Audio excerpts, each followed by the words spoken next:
I want my name on the paperwork, Jessica. After 7 years, I deserve to be more than just the husband of pixel-perfect design. Drew's voice cut through the ambient jazz music of Corsica, Portland's most exclusive restaurant. The champagne, in my glass, poured moments earlier to celebrate our anniversary, trembled as my hand tightened around the stem. Before we jump back in, tell us where you're tuning in from, and if this story touches you, make sure you're subscribed, because tomorrow, I've saved something extra special for you. The waiter approaching with our appetizers slowed his pace, sensing the tension, then discreetly retreated. This conversation isn't appropriate for our anniversary dinner, I whispered, conscious of nearby diners. Drew's expression hardened as he leaned forward, his cologne suddenly overwhelming. When is it appropriate, then? You've been dodging this for months. I'm tired of being introduced as Jessica's husband at your industry events while you collect awards and sign new clients. Half of everything you've built happened during our marriage. His voice grew louder with each word.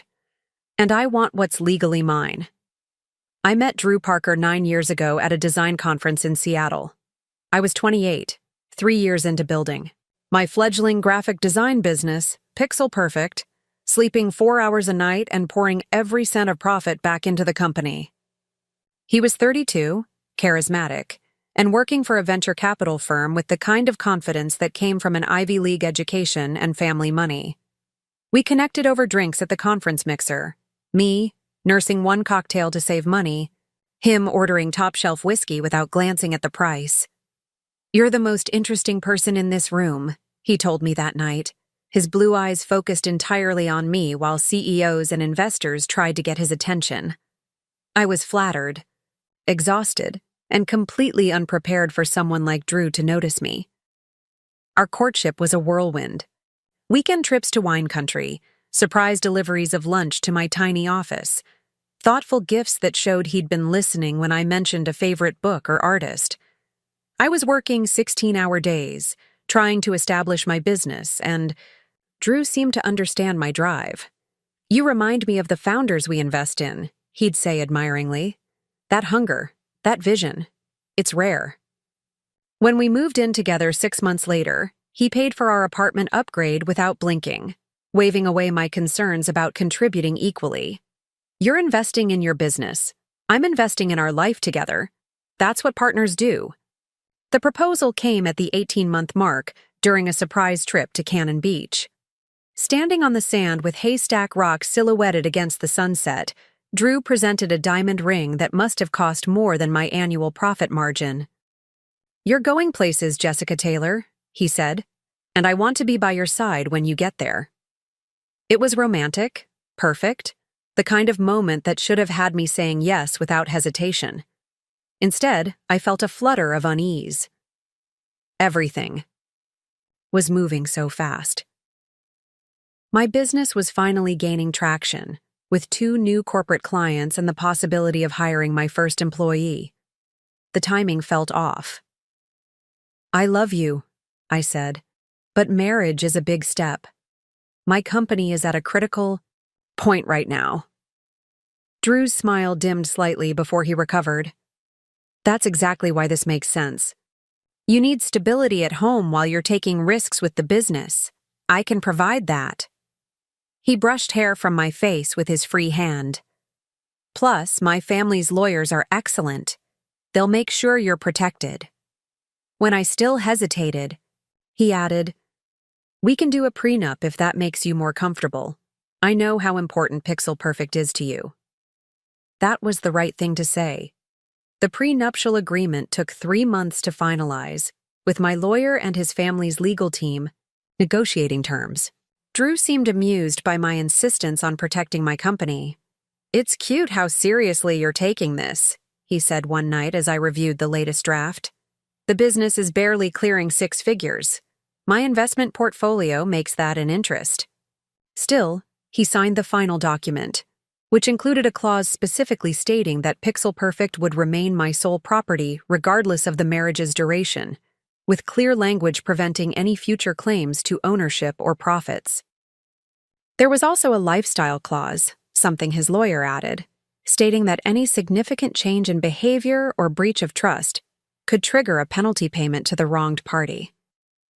We married at the Portland Art Museum, a compromise between Drew's mother's preference for a country club wedding and my desire for something with creative character. The event was featured in Oregon Bride magazine, not because we sought the publicity, but because Drew's family connections made it happen. "Great exposure for your little company," his mother said with a thin smile when she showed me the glossy spread.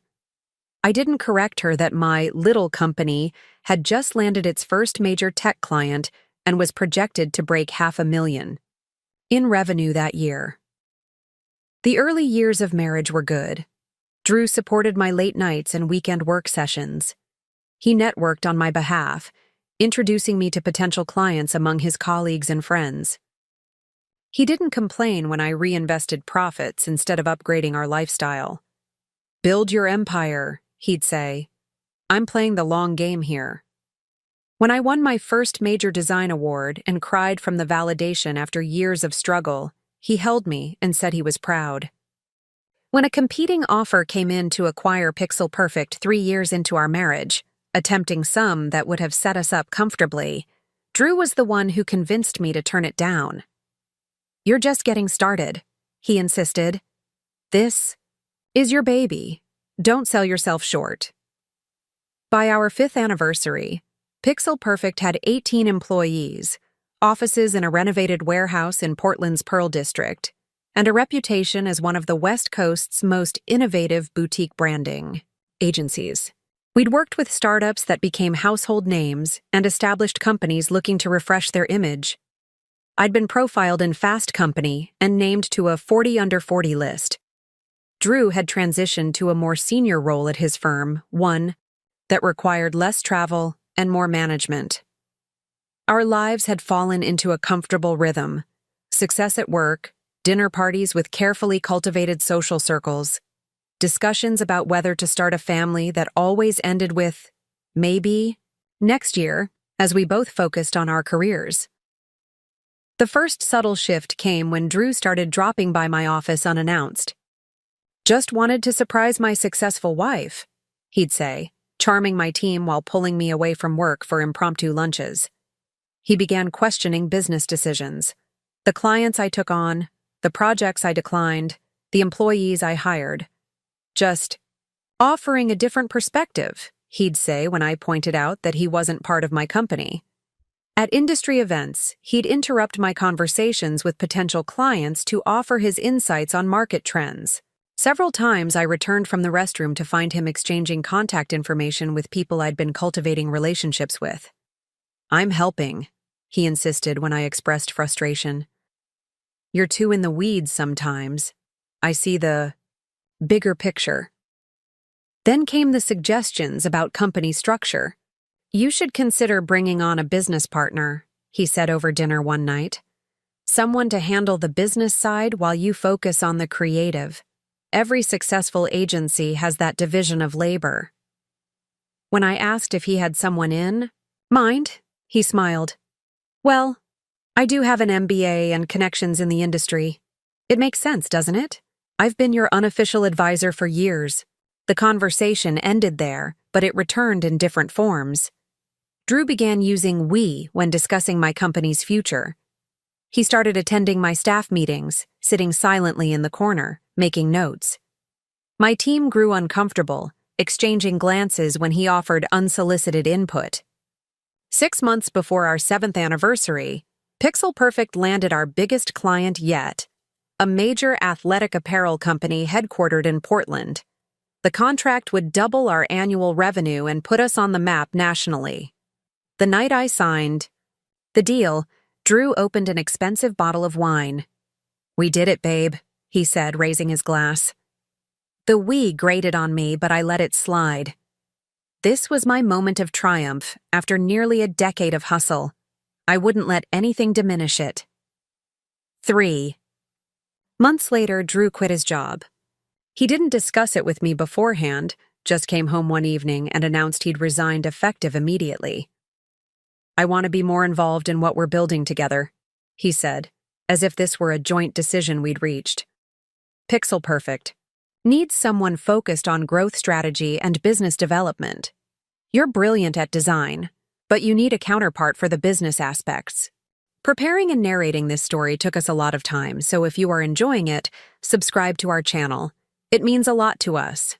Now back to the story.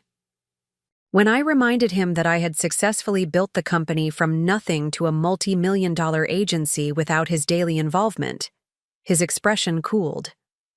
And imagine how much further along you'd be if you'd had proper business guidance from the beginning. That began the most stressful period of our marriage. Drew started showing up at my office daily, setting up camp in our small conference room, summoning my employees for strategy sessions that I wasn't invited to. He contacted my clients directly, introducing himself as representing Pixel Perfect. When I confronted him, the arguments escalated. "I'm your husband," he'd counter whenever I pointed out that he had no official role at my company. "Everything. We build together. That's marriage." I reminded him of our prenuptial agreement. He dismissed it with a wave. "That was before I understood the potential of what you were creating. Things change." By the time our 7th anniversary approached, the tension had become unbearable. My team was confused about the chain of command. Clients were receiving mixed messages. I was losing sleep, second-guessing decisions, feeling cornered in the company I had built from nothing. When Drew suggested we celebrate our anniversary at Corsica, Portland's most exclusive restaurant, where reservations required connections or months of waiting, I agreed, hoping a public setting might keep the peace for one evening. I was wrong.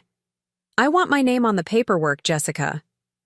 Drew's demand hung in the air between us, along with the unspoken threat behind his words. The restaurant suddenly felt too warm, too crowded. 7 years of partnership, of building a life together, had come down to this power play disguised as an anniversary dinner. I thought about the journey, from that design conference meet cute to this moment of ultimatum. Had I missed the signs along the way? Or had they been there all along, and I'd chosen not to see them? The business is mine, Drew. We have a legal agreement that states that clearly. I kept my voice level, though my heart was racing. "You've always known how important Pixel Perfect is to me.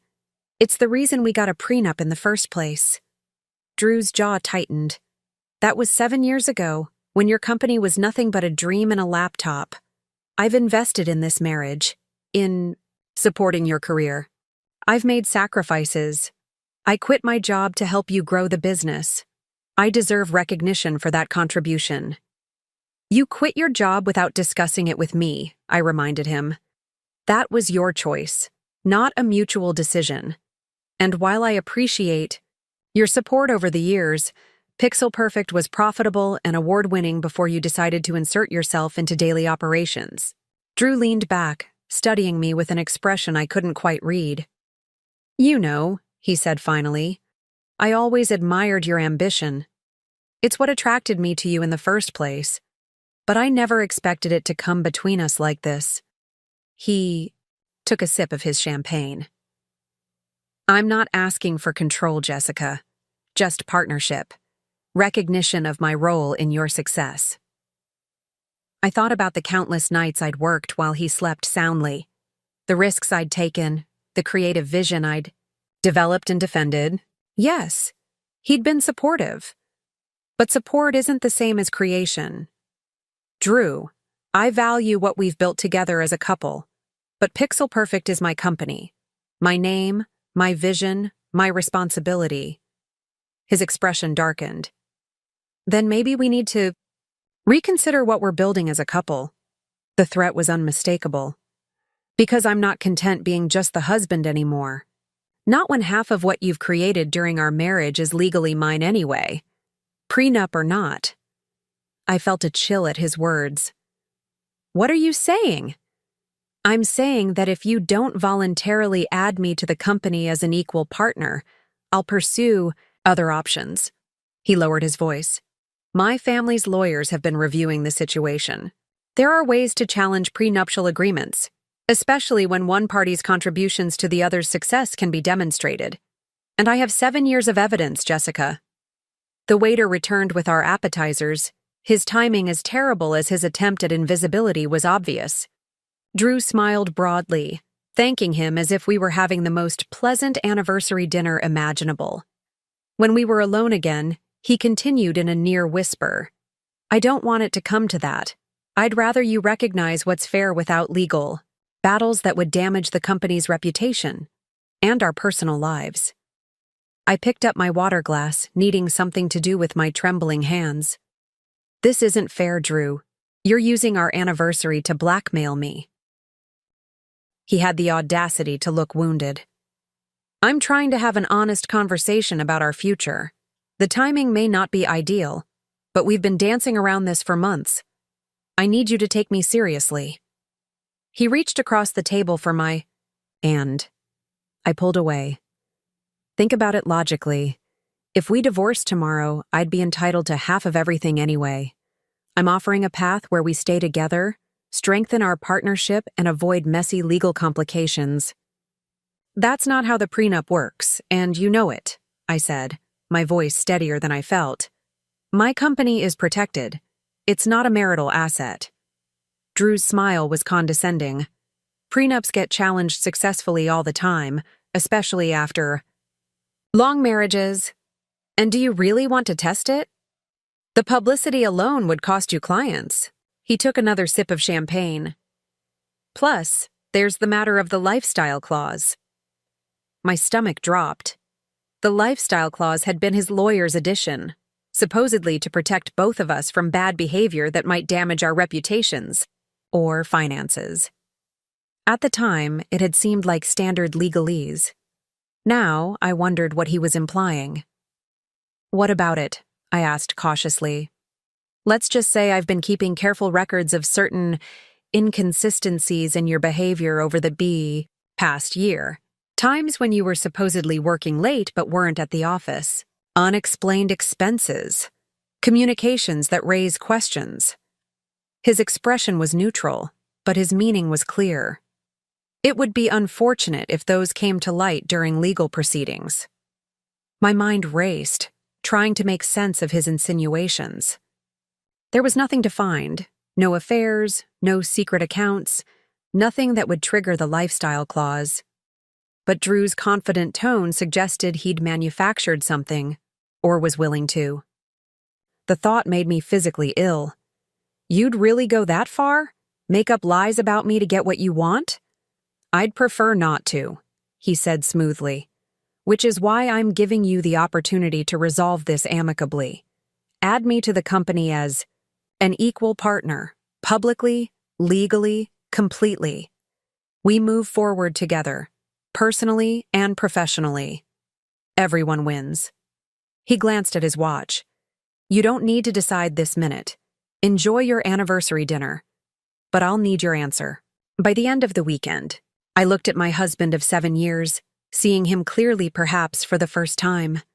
The charisma I'd found so attractive now seemed manipulative. The confidence I'd admired now read as entitlement. The support he'd offered had strings I hadn't recognized until he started pulling them. I need some air, I said, pushing back from the table. Drew started to rise. Alone, I added firmly. He hesitated, then nodded, sinking back into his chair with a look of practiced patience, as if indulging a child's tantrum. I grabbed my purse and headed for the restaurant's entrance, brushing past the maître d' with a mumbled apology. Outside, the cool Portland evening air hit my face, bringing momentary clarity. Traffic moved along the street, pedestrians strolled past restaurants and bars. Life continued normally while my world tilted on its axis.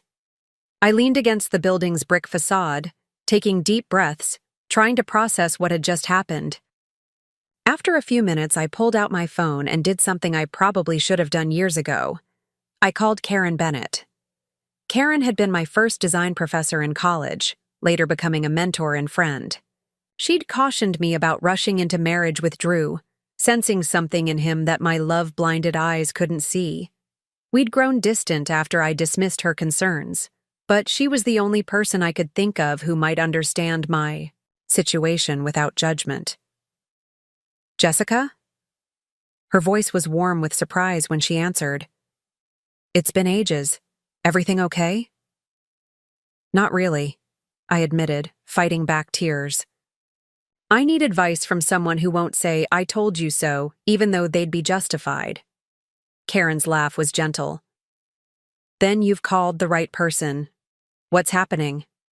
I gave her the condensed version. Drew's increasing involvement in my company, his ultimatum, his threats about the prenup.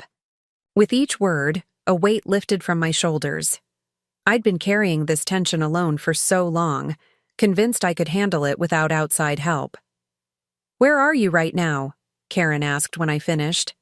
Outside Corsica. We were having our anniversary dinner when he dropped this on me. Classy timing, she said dryly. Listen, do you remember Tom Wilson from your graduating class? The one who went into contract law? Vaguely, I said, recalling a serious guy who'd double majored in design and pre-law. He specializes in creative business protection now, works with a lot of independent agencies and studios. You need to talk to him. Not Monday, not tomorrow, tonight. I'll text you his number. It's nearly 9 on a Friday, I protested. Trust me, call him. Tell him I sent you and it's urgent. And Jessica? Her voice softened. Whatever you decide. About your marriage, don't give up any part of your company. That's your life's work. As if on cue, my phone buzzed with Karen's text containing Tom's contact information. I hesitated for only a moment before dialing. To my surprise, he answered. On the third ring, Tom Wilson. Hi, Tom. I'm Jessica Taylor from Pixel Perfect Design. Karen Bennett suggested I call you. I'm sorry for the late hour, but she said it was urgent. My voice sounded steadier than I felt. Jessica Taylor? I've followed your work for years. That campaign you did for Cascade Brewery was brilliant. His tone was professional but friendly. If Karen says it's urgent, I believe her. What can I help with? Standing on a Portland sidewalk outside the restaurant where my husband waited, I explained my situation to a near stranger. Tom listened without interruption, occasionally asking clarifying questions about the prenup's specific language or Drew's exact words. Here's what you need to know, he said finally. Your prenup sounds solid, especially regarding the business. If it explicitly states that Pixel Perfect remains your sole property regardless of the marriage's duration, that's significant protection. The lifestyle clause is concerning, though. Those can be problematic if broadly written. What should I do? I asked, watching through the restaurant window as Drew charmed our server, playing the role of abandoned but patient husband. Don't make any decisions tonight. Don't sign anything. Tell your husband you need time to consider his proposal. Tom's voice was calm but firm. And stop by my office tomorrow morning at 9. Bring your prenup. We'll review it together and discuss options. Thank you, I said, relief washing over me at having a concrete next step. I really appreciate this. One more thing, Jessica, Tom added before hanging up. Start documenting everything. Conversations, emails, text messages, anything related to this situation. And if you have any personal items you couldn't bear to lose, consider moving them to a secure location, just as a precaution. His words sent a chill through me. This wasn't just a disagreement between spouses anymore. It was a potential legal battle. And Drew had already shown he was willing to play dirty. I took a final deep breath and returned to our table. Drew looked up with calculated concern. Everything okay? Fine, I said, picking up my napkin. Just needed some air. And have you had time to think about our discussion? His tone was light, as if we'd been debating vacation destinations rather than the future of my company and our marriage. I met his gaze steadily. I have, and you're right that this deserves serious consideration. I'd like the weekend to think it through properly. Something like triumph flickered in his eyes. He interpreted my response as wavering, as the beginning of surrender. "That's reasonable," he said, signaling for the waiter to bring our entrees. "Let's enjoy our anniversary dinner and put business aside for now." We finished the meal in a parody of normalcy, making small talk about mutual friends and upcoming social events. Drew ordered dessert and another bottle of wine, seemingly content with what he perceived as progress. I played along, all the while thinking about Tom Wilson's advice and the meeting scheduled for the next morning. As Drew drove us home, he reached across the console to take my hand. "I know tonight was difficult," he said, his voice gentle. "But you'll see, this is the right move for both of us. Together, we can take Pixel Perfect to heights you haven't even imagined." I nodded non-committally, gazing out at the Portland skyline. The city lights blurred slightly as tears threatened. 7 years of marriage, coming down to this. Ultimatums, and legal strategies, manufactured evidence and thinly veiled threats. I thought about the prenuptial agreement, locked in our home safe. I needed to retrieve it tonight before meeting with Tom tomorrow. And I needed to decide how much I was willing to fight for what I'd built. Drew mistook my silence for acceptance. "I've always believed in you, Jessica," he continued, his voice smooth as the luxury car's engine.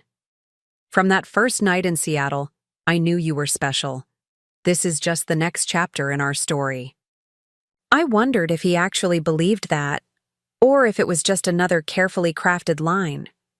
Had anything in our relationship been genuine? Or had I been a long-term investment for him, one that was finally ready to pay dividends? As we pulled into our condo's parking garage, Drew squeezed my hand. "Happy anniversary, babe. Here's to many more." The irony wasn't lost on me. This might be our last anniversary if I refused his demands. But for the first time since leaving the restaurant, I felt a flicker of something beyond fear and betrayal. It was resolve. Whatever happened next, I wouldn't surrender the company I'd built with my own creativity, determination, and sleepless nights. Drew might have been planning this move for years, gradually positioning himself to claim what wasn't his. But I had something he didn't expect.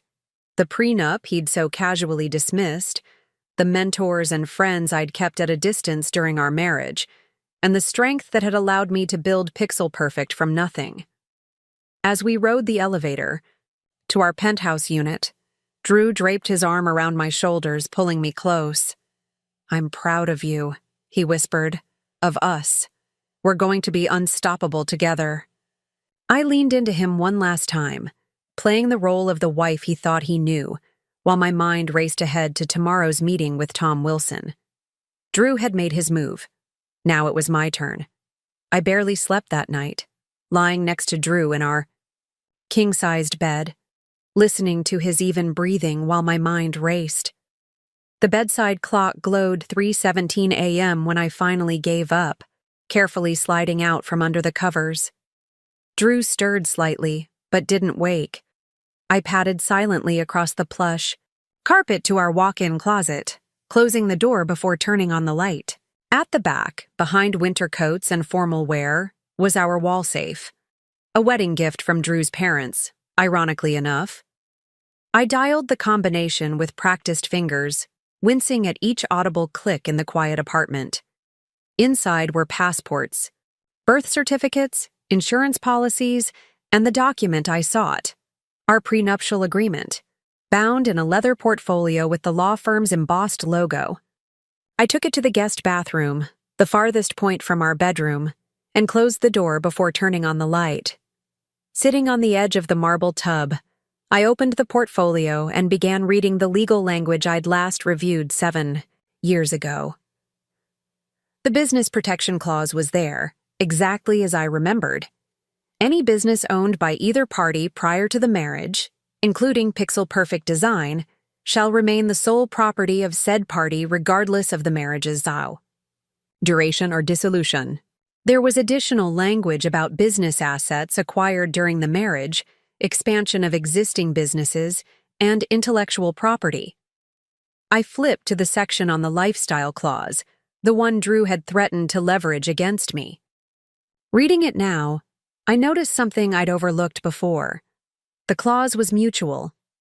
It protected both parties from significant changes in behavior, breaches of trust, or actions that could damage the reputation or financial standing of either spouse.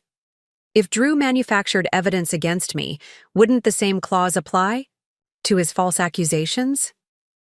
I made a mental note to ask Tom about this in the morning. What caught my attention most, however, was a section near the end titled Procedural Safeguards. It outlined steps to be taken in the event that either party felt pressured to modify the agreement due to coercion or duress. One provision specifically addressed business ownership. If at any time during the marriage, Party A attempts to force Party B to transfer ownership or control of a protected business through threats, manipulation, or coercion, Party B may activate safeguard procedures by contacting the designated attorney. My hands trembled slightly as I read further. The safeguard procedures included immediate legal representation, financial protection measures, and, most significantly, a penalty clause against the coercing party. If activated and verified, Drew could forfeit his claim to certain marital assets. I vaguely remembered my lawyer explaining this as a deterrent against exactly the kind of pressure Drew was now applying. But in the happy glow of pre-wedding planning, I hadn't imagined we'd ever need it. At the bottom of the page was contact information for the designated attorney, not Tom Wilson, but a Patricia Mendoza at a firm in downtown Portland. I took a photo of the page with my phone, then carefully returned the prenup to its exact position in the safe. After erasing any evidence of my nighttime research, I curled up in the guest room, finally falling into a fitful sleep around 5 a.m. Drew found me there when he woke, concern etched on his handsome face. "Everything okay? You never sleep in here." His hair was tousled, his expression still soft with sleep. For a moment, he looked like the man I'd fallen in love with, not the stranger who'd threatened me at dinner. "Couldn't sleep," I mumbled, rubbing my eyes. "Didn't want to disturb you with my tossing and turning." He sat on the edge of the bed, placing a warm hand on my shoulder. "About last night. I know I caught you off guard. Maybe I could have approached things differently." This wasn't quite an apology, I noticed. "How about we grab breakfast at Wildflower Cafe and talk through this calmly? No pressure, just discussion." The temptation to pretend everything was normal, to grasp at this momentary peace, was strong. But Tom Wilson was expecting me at 9, and I wouldn't miss that appointment for anything. "I have a meeting with a potential client this morning," I lied. "Rain check for lunch?" Drew's eyes narrowed slightly. "On Saturday? You didn't mention any Saturday meetings." "Last-minute thing. They're flying in from Chicago just for the day." The lies came easier than I expected. "We could do lunch after? Maybe that new place on Division Street?" He studied me for a moment longer before nodding. "Sure. Text me when you're done." He leaned down to kiss my forehead. "And Jess? I really do want what's best for us. Both of us." As soon as Drew left, for his regular Saturday morning tennis game, I showered and dressed in jeans and a simple blouse, casual enough for a weekend but professional enough for meeting an attorney. I grabbed my laptop, the photo of the prenup page, and my portfolio of Pixel Perfect's recent work. The latter wasn't strictly necessary for a legal consultation, but I felt stronger carrying physical evidence of what I'd built. Tom Wilson's office was in a converted warehouse in the industrial district, the exposed brick and steel beams speaking to its manufacturing past. His practice occupied the top floor, with windows overlooking the Willamette River. Despite the early weekend hour, he was waiting in the reception area when I arrived, coffee in hand. "Jessica Taylor," he said, extending his hand. "I've admired your work for years. That campaign for New Season's Market was brilliant, completely reimagined their brand identity while honoring their community roots." I blinked in surprise. "You follow design work?" "I represent creatives," he smiled, leading me to his office. "Understanding what you do is part of protecting why you do it." He gestured to a comfortable chair across from his desk. which I noticed was organized with careful precision. Now tell me everything from the beginning, not just last night's conversation, but the patterns leading up to it. For the next hour, I talked.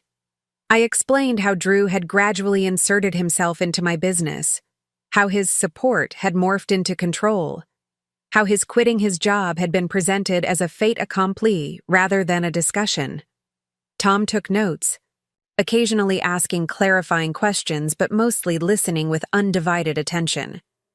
I brought the section of the prenup about the safeguard procedures, I said finally, showing him the photo on my phone. I'm wondering if this applies to my situation. Tom studied it, then reached for a legal pad. Based on what you've described, yes. Drew's actions, particularly his ultimatum and threats regarding the lifestyle clause, constitute coercion under this provision. He looked up. But before we activate this, I need to ask, what's your goal here? Are you looking to protect your company while preserving your marriage, or are you preparing for separation? The question hit me like a physical blow. Despite everything, I hadn't fully processed the possibility that my marriage might be ending. I don't know, I admitted. 24 hours ago, I was getting ready for an anniversary dinner with my husband. Tom nodded sympathetically. That's completely understandable. The good news is, we don't have to decide that today. Our immediate priority is protecting Pixel Perfect from any potential hostile action. He tapped his pen against the legal pad. Here's what I recommend. First, we contact Patricia Mendoza, the designated attorney in your prenup. Having continuity from the original agreement will strengthen your position. I've never met her, I confessed. Drew's family arranged the legal team for the prenup. I had my own lawyer review it, but Patricia's firm handled the drafting. That's not unusual, especially when there's a significant wealth disparity between partners. But it might actually work in your favor. She'll be familiar with the documents. Intent. He made a note. Second, we need to secure your business assets immediately. Does Drew have access to company accounts, contracts, client information, or intellectual property? I thought about it. He has keys to the office, and he knows the Wi-Fi password. But he doesn't have admin access to our servers or banking. I've kept those separate. Good, let's keep it that way. Change passwords where possible, and we'll talk to your IT team about additional security measures on Monday. He continued, making notes. Third, documentation. Start keeping detailed records of all interactions with Drew, especially anything related to the business. Save texts, emails, voicemails. If you have conversations in person, write them down afterward with as much detail as you can remember. It felt surreal, discussing my marriage in such clinical terms. This feels extreme, I said quietly, like I'm preparing for war with someone I love. Tom set down his pen. Jessica, I understand this is difficult, but based on what you've told me, Drew is already treating this as adversarial. He made threats. He suggested he had manufactured evidence against you. He gave you an ultimatum. His voice was gentle but firm. You're not escalating. You're protecting yourself against someone who's already escalated. Deep down, I knew he was right. The Drew who'd charmed me at that Seattle conference years ago seemed increasingly like a carefully constructed facade. The real Drew, the one who believed he was entitled to my company simply because he was my husband, had been revealing himself gradually over years, and unmistakably last night. What about this Patricia Mendoza? I asked. Should I call her today? Let me reach out first, Tom suggested, attorney to attorney. I'll explain the situation and see if she's available for a meeting Monday morning. In the meantime, he hesitated. I need to ask a personal question. Do you feel safe going home? Based on what you've described, Drew's behavior is controlling, but not physically threatening. However, if that changes, or if you're uncomfortable, we should discuss alternatives. The question caught me off guard. Did I feel unsafe with Drew? He'd never been physically aggressive, never even raised his voice substantially. His methods were subtler: charm, manipulation, implied threats. "I think I'm okay for now," I said slowly. "But I appreciate the concern." Tom nodded. "Trust your instincts. If anything changes, call me immediately, day or night." He handed me his card with his personal cell number written on the back. "For now, try to maintain normalcy. Don't confront Drew about the prenup or mention that you're seeking legal advice. The element of surprise is valuable here." I left Tom's office feeling strangely lighter. The situation remained dire, but I had a plan, professional support, and, most importantly, confirmation that I wasn't overreacting. Drew's behavior was problematic enough to warrant legal intervention. That validation alone was worth the consultation fee. Drew texted while I was driving away from Tom's office. "Tennis running long. How about we meet at home instead of lunch? I'll pick up food." I replied with a casual, "Sounds good. See you there." But my stomach knotted at the thought of facing him now, pretending everything was normal when I'd just set legal wheels in motion. Our condo was quiet when I arrived. I used the time alone to do what Tom had suggested: secure my digital life. I changed passwords on my personal email, cloud, storage, and social media accounts. I searched the condo for any business documents I might have brought home, gathering them to return to the office on Monday. I even checked my phone for tracking apps, though I found nothing suspicious. When Drew arrived an hour later, carrying bags from our favorite Thai restaurant, he moved with the easy confidence of someone who believed the battle was already won. "Productive meeting?" he asked, unpacking containers of pad thai and green curry. "Very," I replied truthfully. "This new client has an interesting vision. I think we'll be able to help them." At least that part wasn't a lie. Tom Wilson was, indeed, helping me with my vision for the future. Drew poured wine for both of us. "I've been thinking about our conversation last night," he said, handing me a glass. I realized the timing wasn't ideal. Anniversary dinner should be about celebration, not business discussions. He raised his glass. "To us, and to better timing." I clinked my glass against his automatically, taking a small sip while wondering if this was a genuine attempt at reconciliation or just another tactical shift. "Better timing would be welcome," I said carefully. "That's why I thought we could set aside the weekend for us. No business talk, no company discussions, just husband and wife enjoying time together." His smile was warm, his eyes crinkled at the corners the way they did when he was being sincere, or at least when he wanted to appear sincere.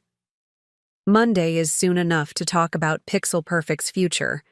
Part of me wanted to accept this olive branch, to sink into the comfortable patterns of our marriage and pretend last night never happened.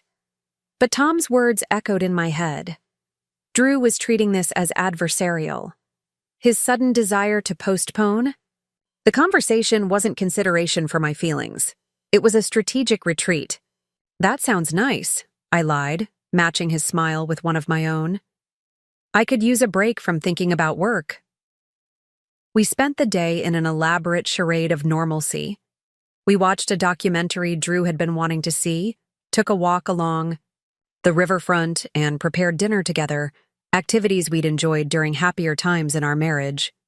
Drew was attentive, charming, touching my arm or the small of my back whenever he passed by, as if physical connection could bridge the chasm that had opened between us. By evening, the constant performance had left me exhausted. When Drew suggested opening a bottle of the expensive Cabernet we'd been saving for a special occasion, I begged off, claiming a headache from too much screen time during the documentary. He looked disappointed but didn't press the issue, bringing me ibuprofen and water instead of wine. As I lay in bed that night, I wondered if this considerate version of Drew was another manipulation, or if some part of him truly cared for me, beyond what I could provide professionally. Sunday passed in similar fashion: brunch at our favorite spot in the Pearl District, a gallery opening Drew had read about in the Oregonian, dinner with friends who commented on what a power couple we were. Through it all, Drew maintained the fiction that everything was perfect between us, and I played my part with growing weariness. Monday morning couldn't come quickly enough. I woke before dawn, claiming an early client call as excuse to leave, while Drew still slumbered. The city was peaceful at 6 a.m., streets empty except for delivery trucks and early commuters. I drove to my office, using the quiet hours to prepare for whatever the day might bring. The pixel-perfect offices were still, dark when I arrived, the open workspace filled with emptiness that would soon give way to the creative energy of my team. I walked through slowly, looking at the space I'd built. The custom desks designed to foster collaboration, the wall of awards we'd accumulated, the gallery of past client work that told the story of our growth. This was mine, created through vision and persistence. The thought of Drew claiming equal ownership made anger flare hot in my chest. My office occupied the corner, with glass walls offering views of both the workspace and the city beyond. I unlocked the door, settled at my desk, and powered up my computer. The email notification chimed almost immediately, a message from Tom Wilson, sent at 11 p.m. the previous night. Meeting confirmed with Patricia Mendoza, Monday 8:30 a.m., my office, bringing documentation. Relief washed over me, followed quickly by apprehension. In less than 3 hours, I would formally begin the process of activating the safeguard clause in my prenup. It felt momentous, irrevocable. I opened my design software and lost myself in creative work until it was time to leave for the meeting, finding comfort in the familiar patterns of visual problem-solving. Tom's office was already occupied when his assistant showed me in at 8:25. Patricia Mendoza was nothing like I'd imagined. I'd pictured someone similar to Drew's family lawyer, silver-haired, patrician, intimidating. Instead, she was a compact woman in her 40s with a direct gaze and no-nonsense demeanor. "Jessica Taylor," she said, rising to shake my hand firmly. "I've reviewed your prenuptial agreement thoroughly. I remember it well. Drafted it myself after the parameters were set by the Parker family representatives." There was the faintest hint of distaste in her voice when she mentioned Drew's family. "Tom has briefed me on the current situation. I understand your husband is attempting to force transfer of business ownership through coercion?" I nodded, momentarily unable to speak past the lump in my throat. Despite everything, saying it aloud made Drew's betrayal newly painful. Patricia's expression softened slightly. "I see this more often than you might expect. The supporting spouse decides they're entitled to the fruits of the creative spouse's labor." She gestured for me to sit. "The good news is that we anticipated this possibility when drafting the agreement. The safeguard clause was included specifically to protect parties from this kind of pressure." Tom, seated beside me, opened a folder. "We've documented the pattern of behavior leading to the ultimatum. At their anniversary dinner, Jessica has been meticulous about preserving texts and emails that demonstrate Drew's escalating attempts to insert himself into Pixel Perfect." Patricia reviewed the materials, her expression neutral, but her eyes sharp. "This is good documentation. The threatening statements regarding the lifestyle clause are particularly relevant." She looked up at me. "To activate the safeguard provision, we need to formally notify Drew that his actions constitute coercion under the terms of the prenuptial agreement. This notification triggers a specific process. He'll have 14 days to cease all attempts to gain control of your company and to retract any threats made regarding manufactured evidence." "What happens if he doesn't?" I asked. "If he continues the coercive behavior after notification, the penalty clause takes effect. In your case, that means he forfeits his claim to 50% of the marital assets that would normally be divided in a divorce. He'd still receive some portion, but significantly less than he would otherwise be entitled to." Tom leaned forward. "It also establishes a pattern of behavior that would be valuable if litigation becomes necessary, either regarding the business or in divorce proceedings."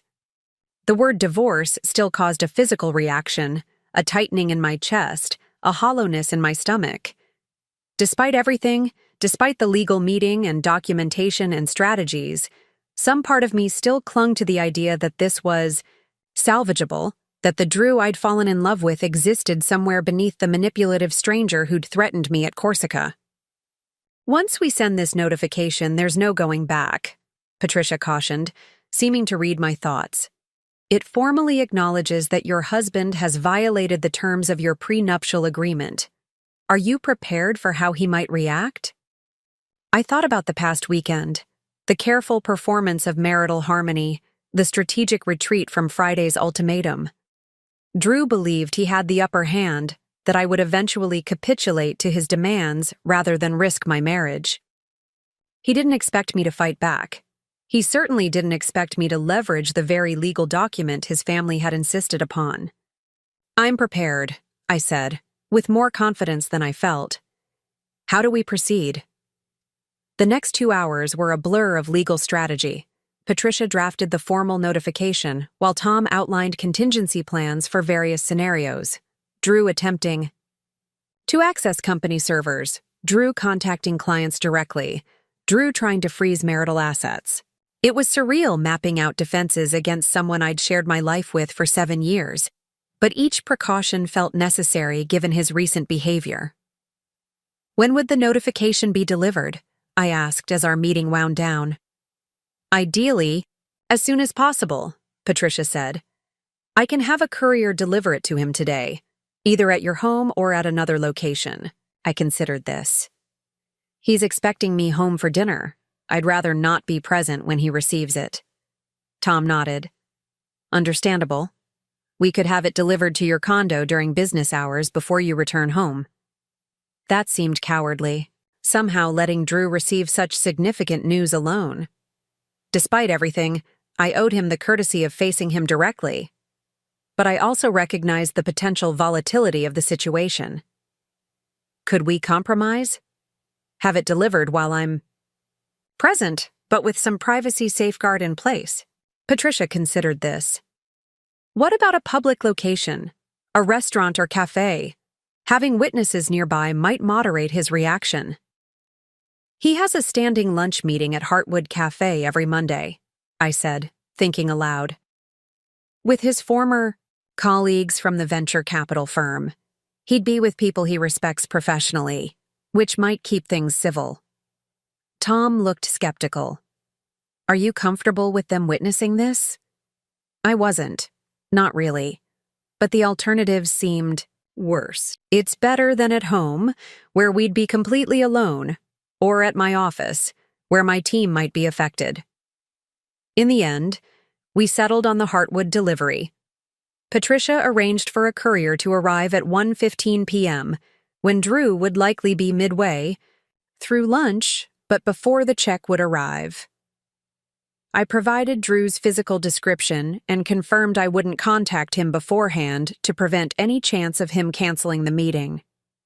As I left Tom's office, clutching a folder of copies and legal strategy documents, the reality of what I'd set in motion hit me fully.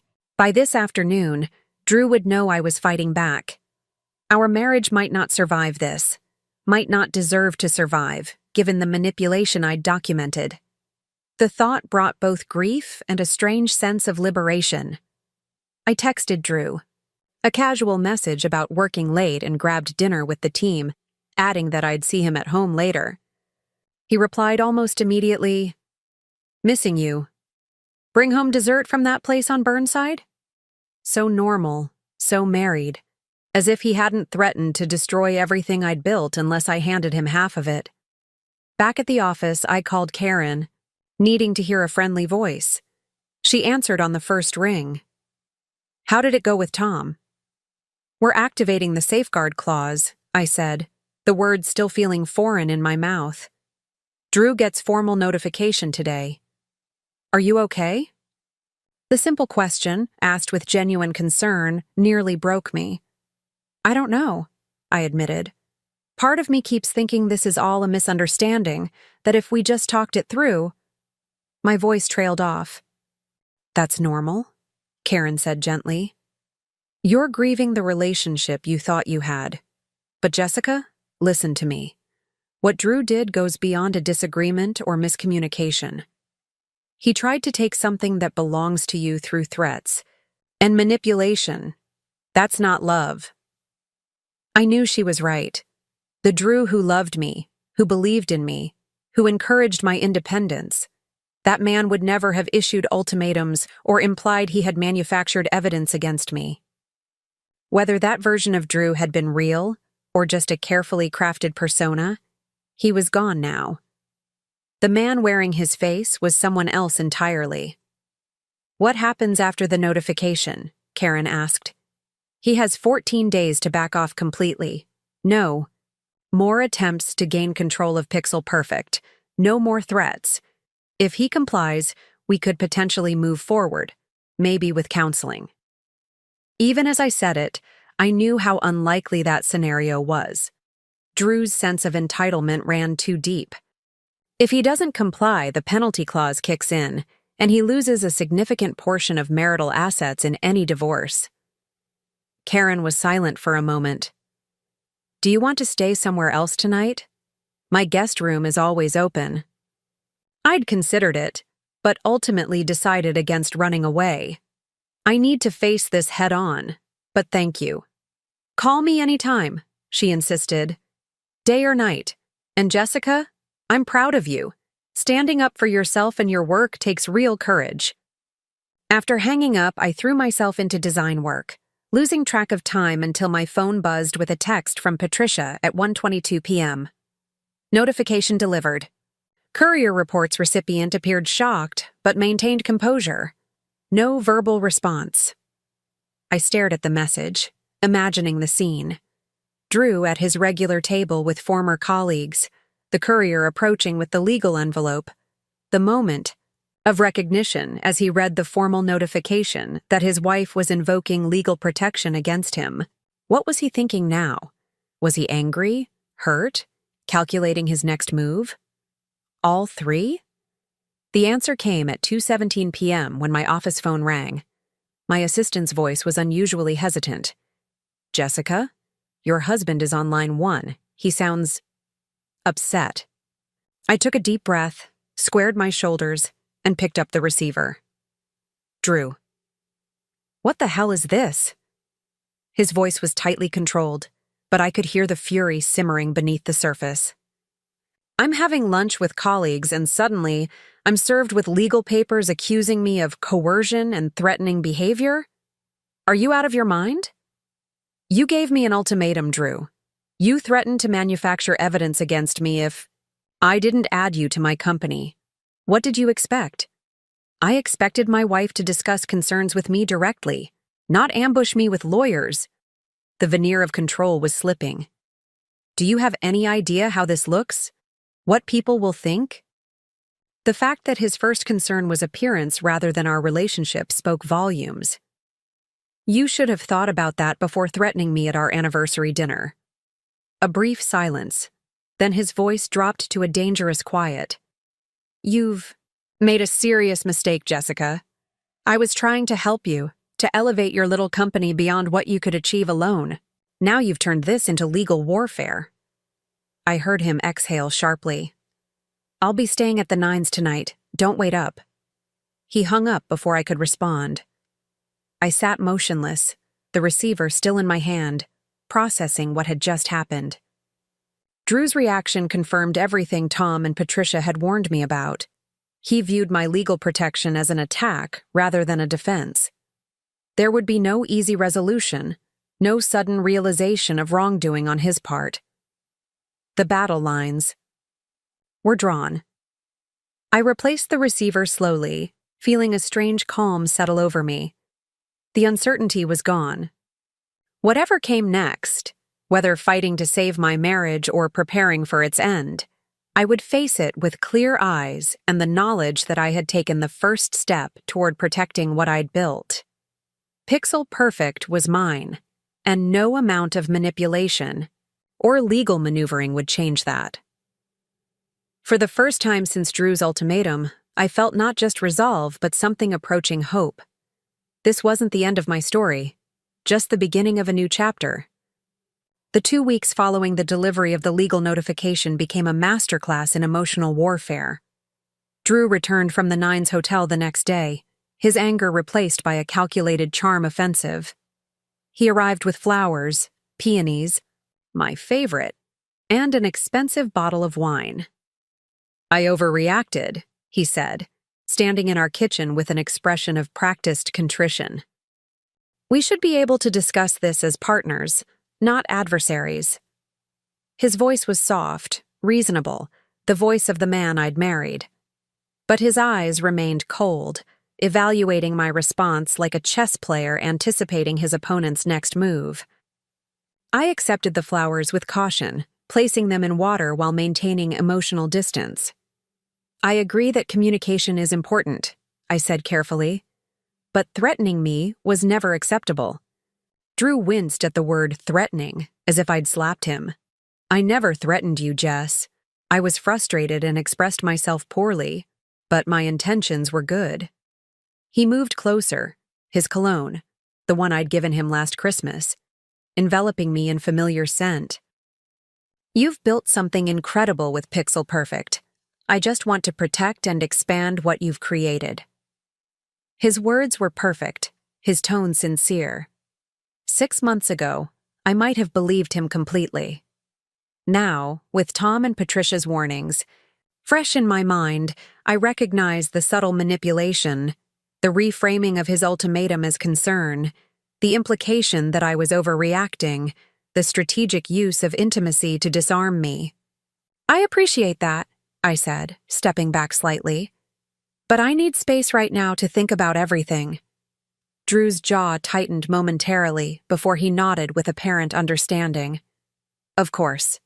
Space and time." He retreated to his office, leaving me alone in the kitchen with my thoughts and the faint scent of peonies mixing with his lingering cologne. That night established the pattern for the days that followed.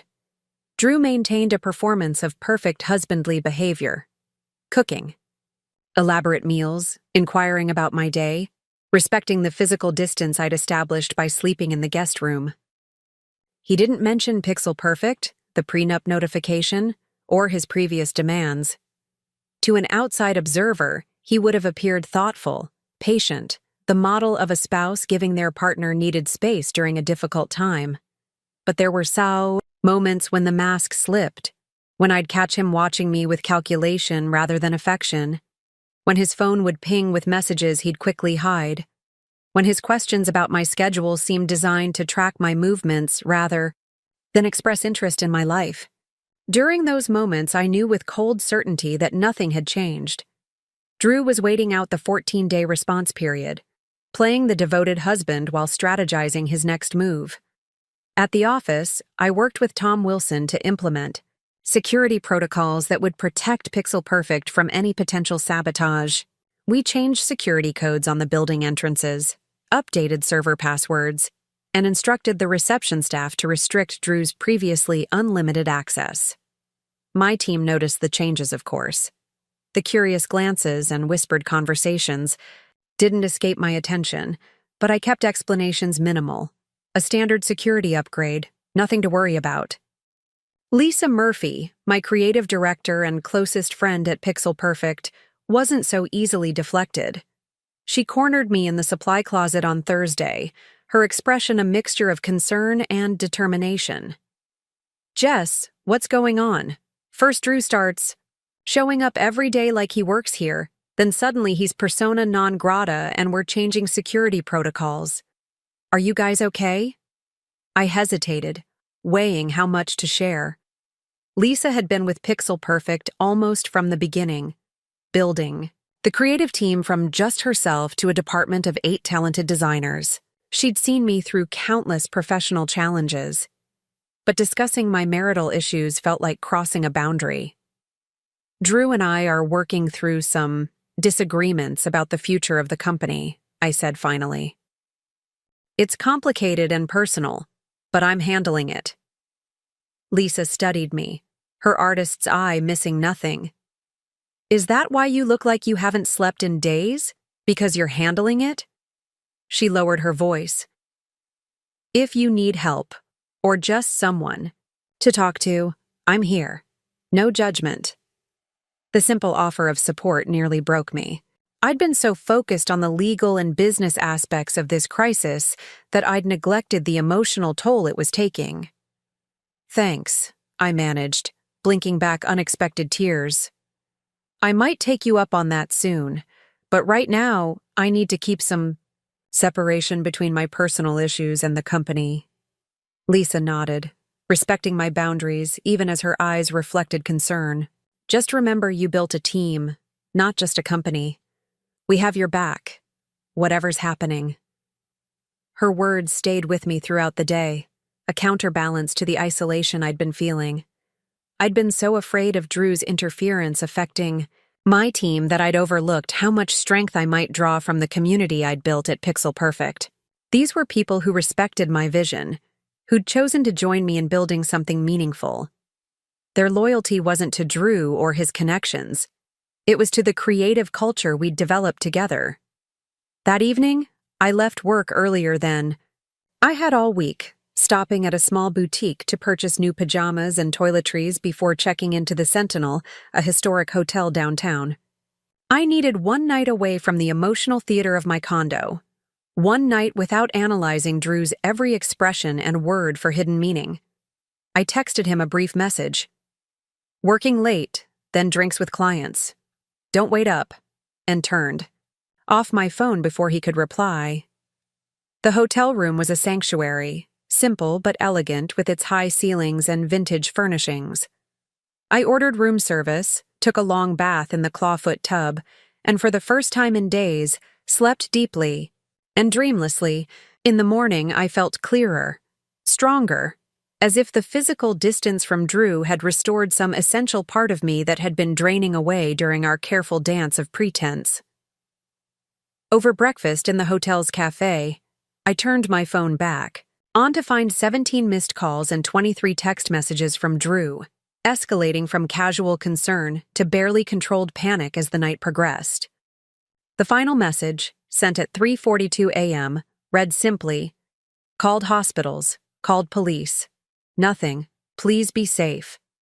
Guilt twisted in my stomach at the genuine worry in his words, followed immediately by indignation. I was an adult who had spent one night away without detailed explanation. His reaction seemed disproportionate, especially given our current tensions. I called him immediately, expecting anger. Instead, his voice was raw with relief. "Jess, thank God. Are you okay? Where are you?" "I'm fine," I said, trying to keep my tone neutral. "I stayed at a hotel last night. I needed some space to think." A long pause, then carefully, "A hotel? Alone?" The implication was clear, and it stung. "Yes, Drew, alone. I told you I was working late and having drinks."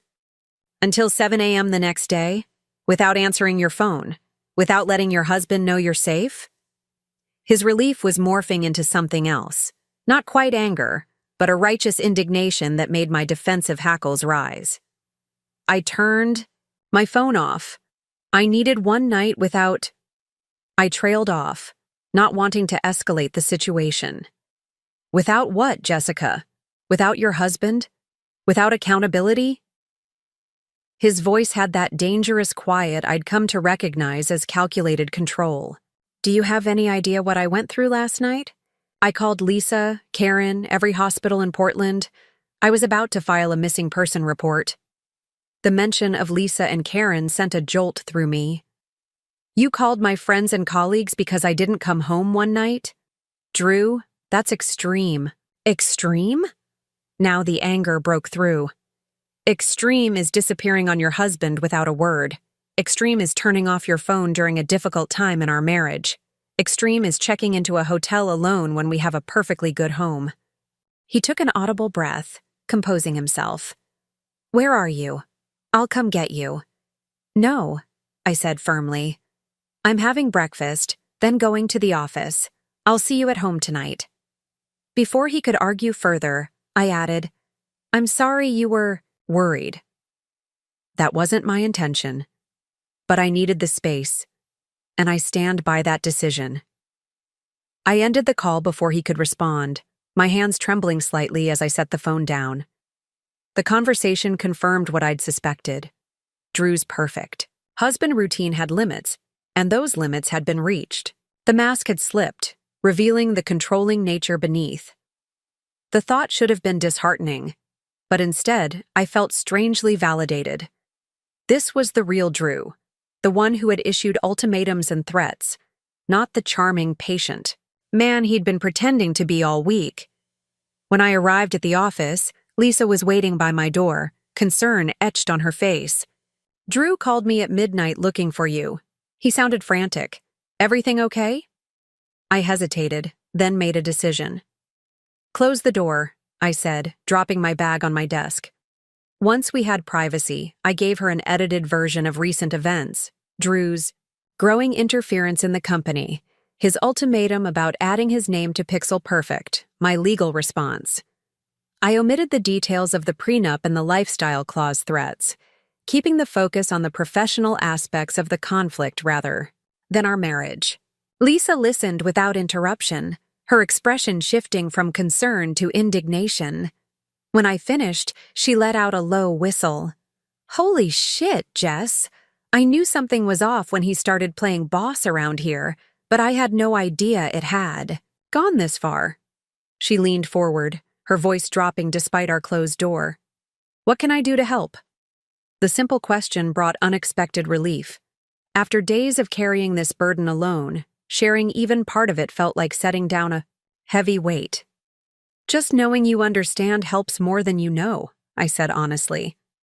"And if you could keep an eye out for anything unusual, Drew contacting clients directly, trying to access company systems, asking team members for sensitive information, I'd appreciate the extra awareness."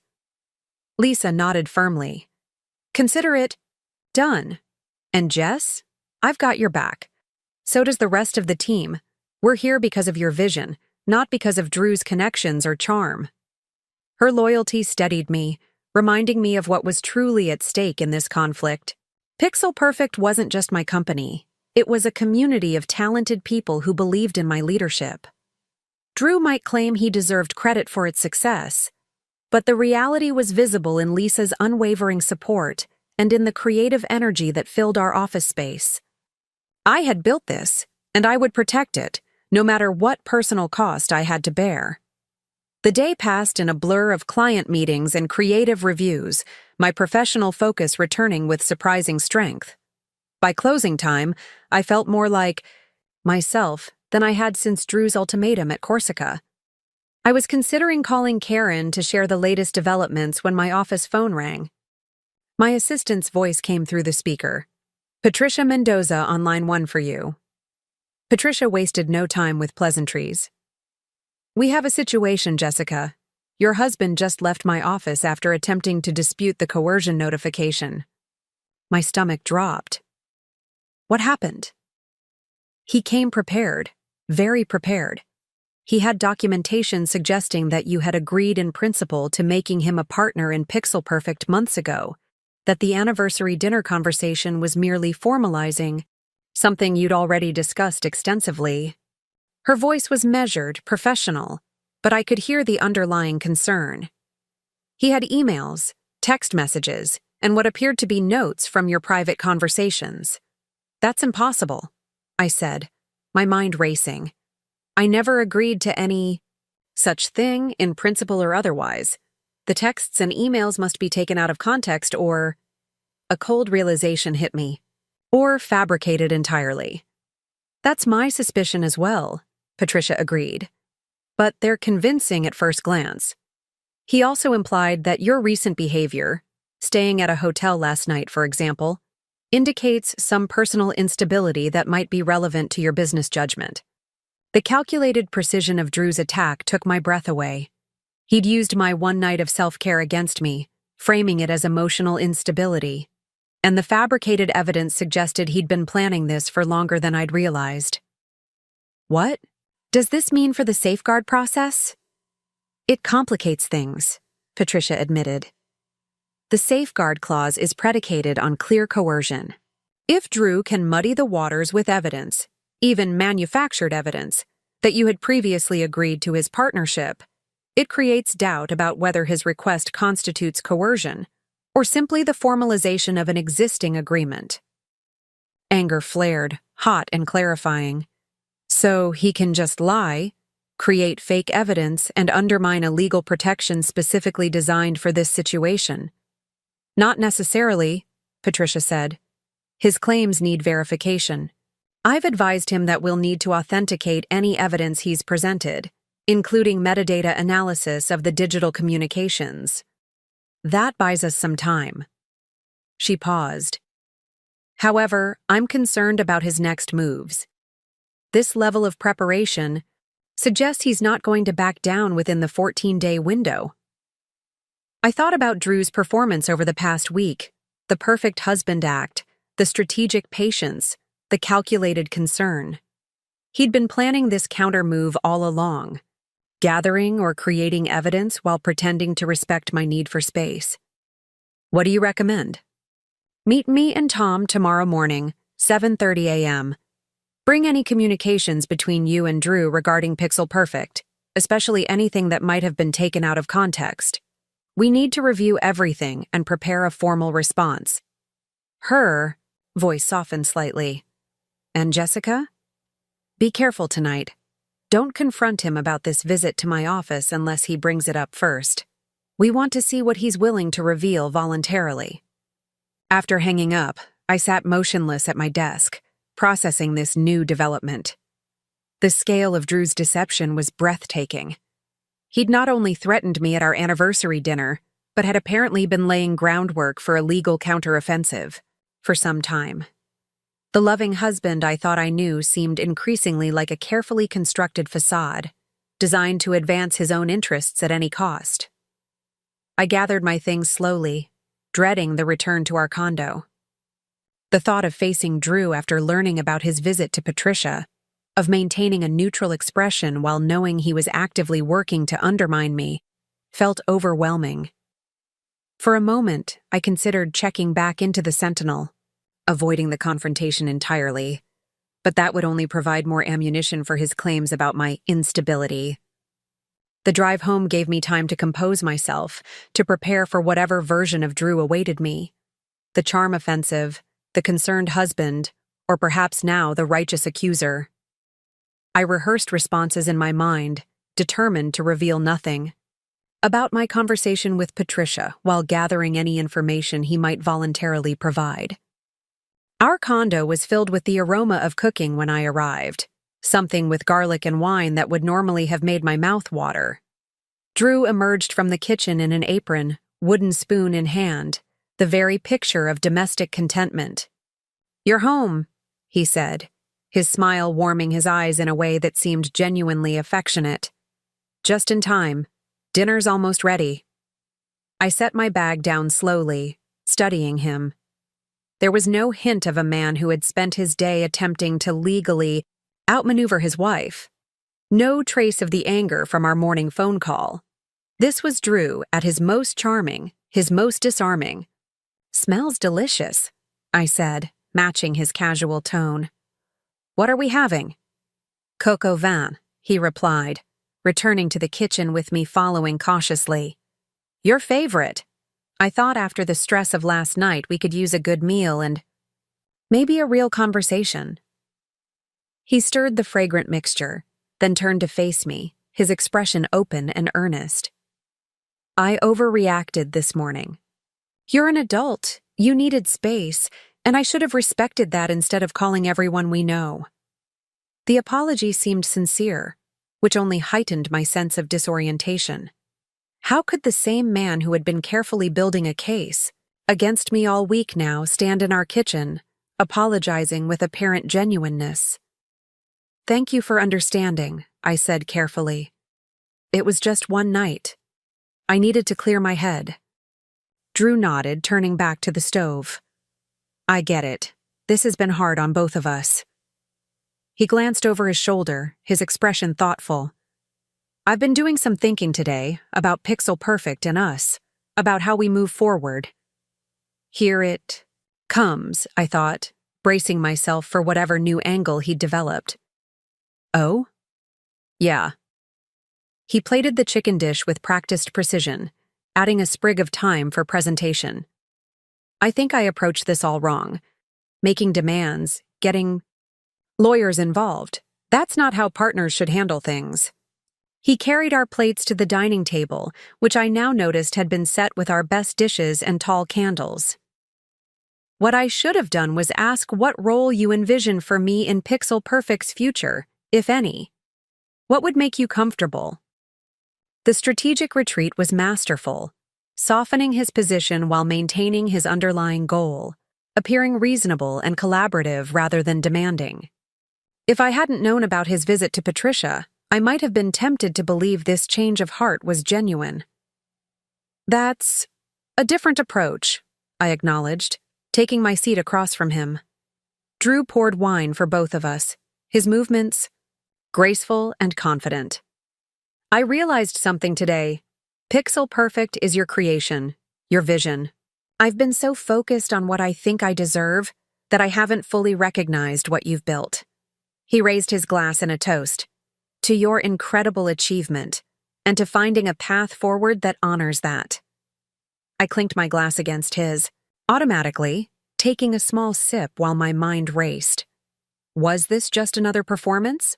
Or had my legal response genuinely caused him to reconsider his approach? Either way, I needed to be careful.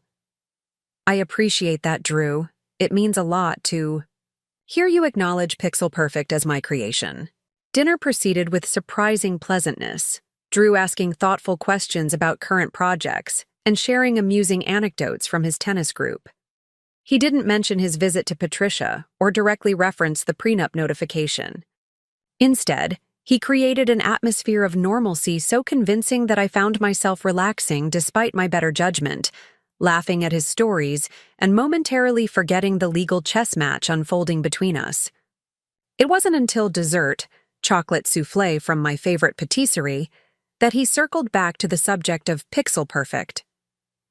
I've been thinking about alternative ways I could contribute to the company without formal partnership, he said, casually, as if this were simply an extension of our comfortable dinner conversation, maybe as a consultant on business strategy, or helping with investor relations, something that leverages my background without changing the ownership structure you've established.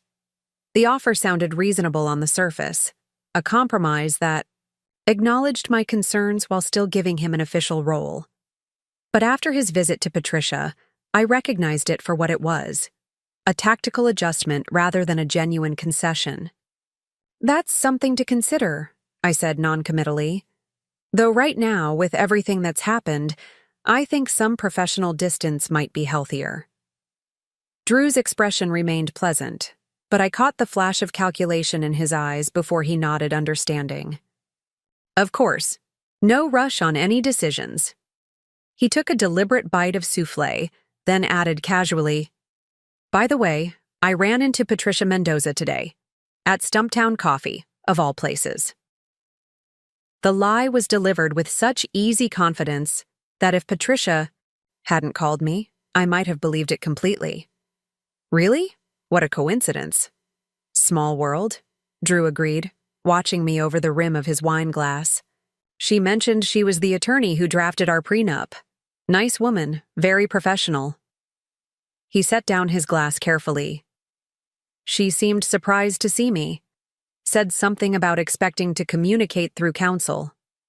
He was fishing, trying to determine how much I knew about his visit. I kept my expression neutral. Well, the notification did come from her office. It would be the standard procedure. Drew studied me for a moment longer, then nodded slightly, as if confirming something to himself. Right, of course. He pushed back from the table, gathering our dessert plates with practiced hospitality. Coffee? No, thank you, I said, suddenly exhausted by the performance we were both maintaining. It's been a long day. I think I'll turn in early. He accepted this without protest, placing a light kiss on my forehead as I stood. Sleep well. And Jess? I meant what I said. I want us to find a path forward that works for both of us. I managed a smile that didn't quite reach my eyes. "Good night, Drew." In the guest room that had become my temporary sanctuary, I reviewed the day's events, trying to make sense of Drew's strategy. His visit to Patricia had been a direct legal countermove, yet his behavior at home suggested he was still trying to win me over through charm and apparent reasonableness. Was he hedging his bets, pursuing multiple approaches simultaneously? Or was the legal maneuver simply a backup plan if his personal persuasion failed?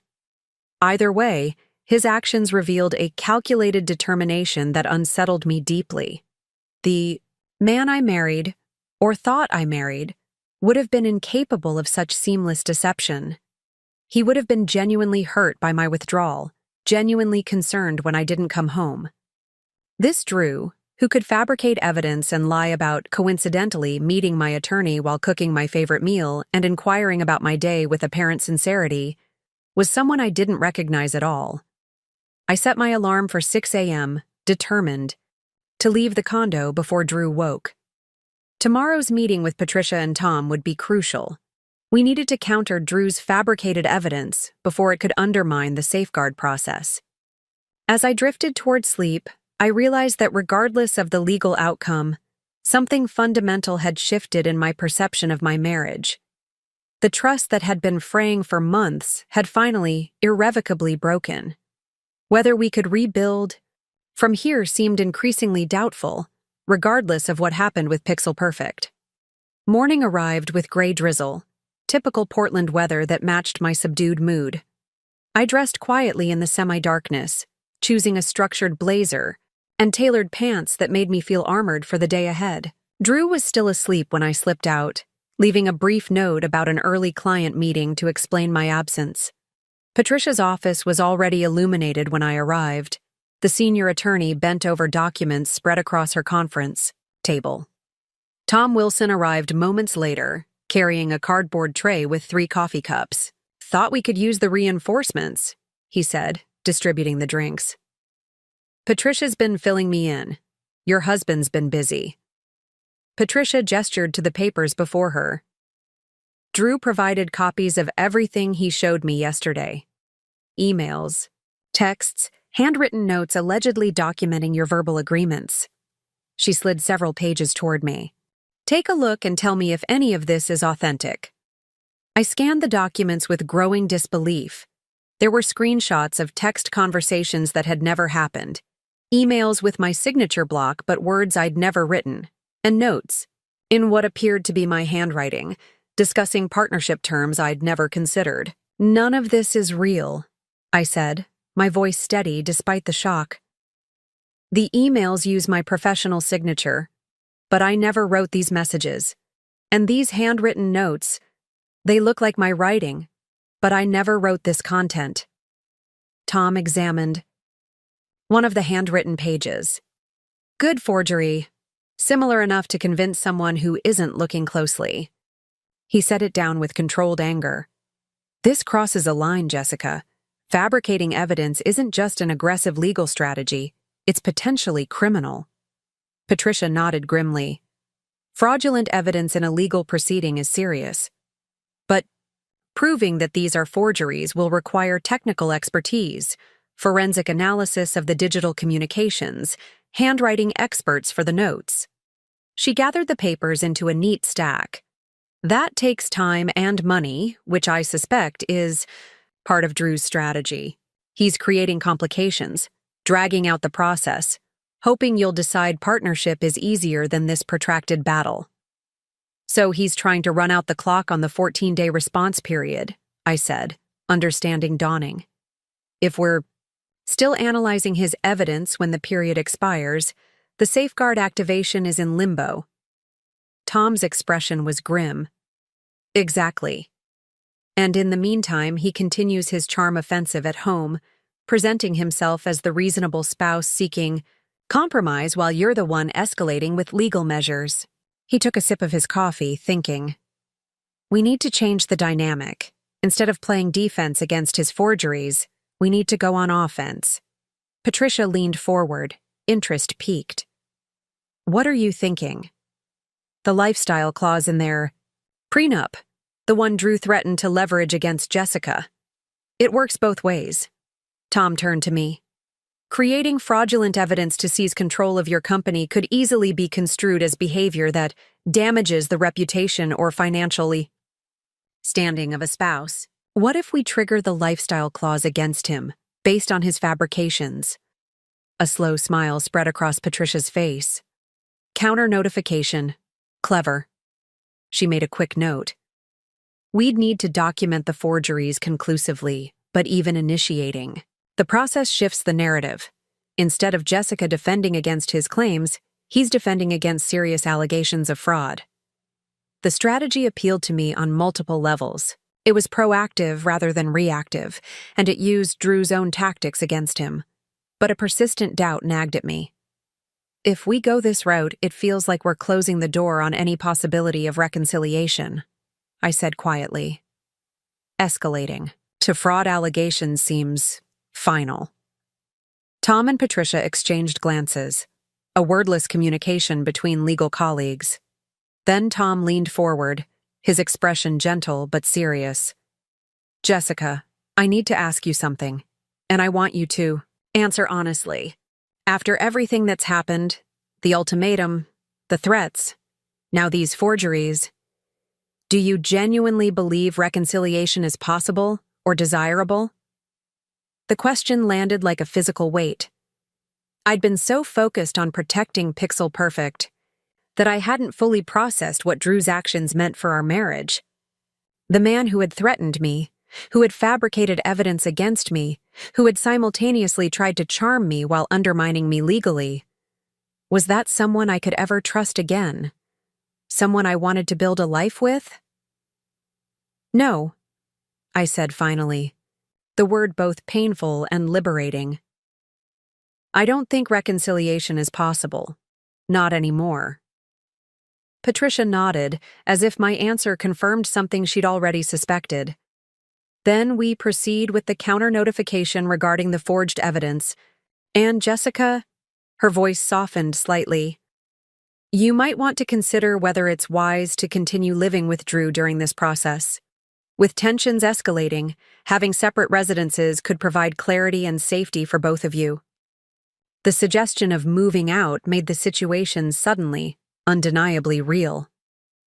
This wasn't just a legal strategy session. It was the beginning of the end of my marriage. The thought brought a complex wave of emotions, grief for what was lost, fear of the unknown future, but also a surprising sense of relief that the pretense was finally over. Whatever happened next, I would face it with clear eyes and honest intentions, something Drew had proven himself incapable of. I'll start looking for a temporary place today, I said, my voice steadier than I expected. And I'll need to prepare my team at Pixel Perfect. If things get as contentious as I expect, they should be ready. Tom and Patricia outlined next steps: forensic, analysis of the forged documents, preparation of the counter-notification, security measures for both my personal and business accounts. As the meeting concluded, I felt a strange calm settling over me. The path ahead would be difficult, possibly ugly, but it was clear. Drew had shown his true colors, and in doing so had freed me from the lingering doubt and guilt that had clouded my judgment. Walking to my car in the light morning rain, I felt different, stronger, more certain. Drew had intended to take something from me through manipulation and deceit.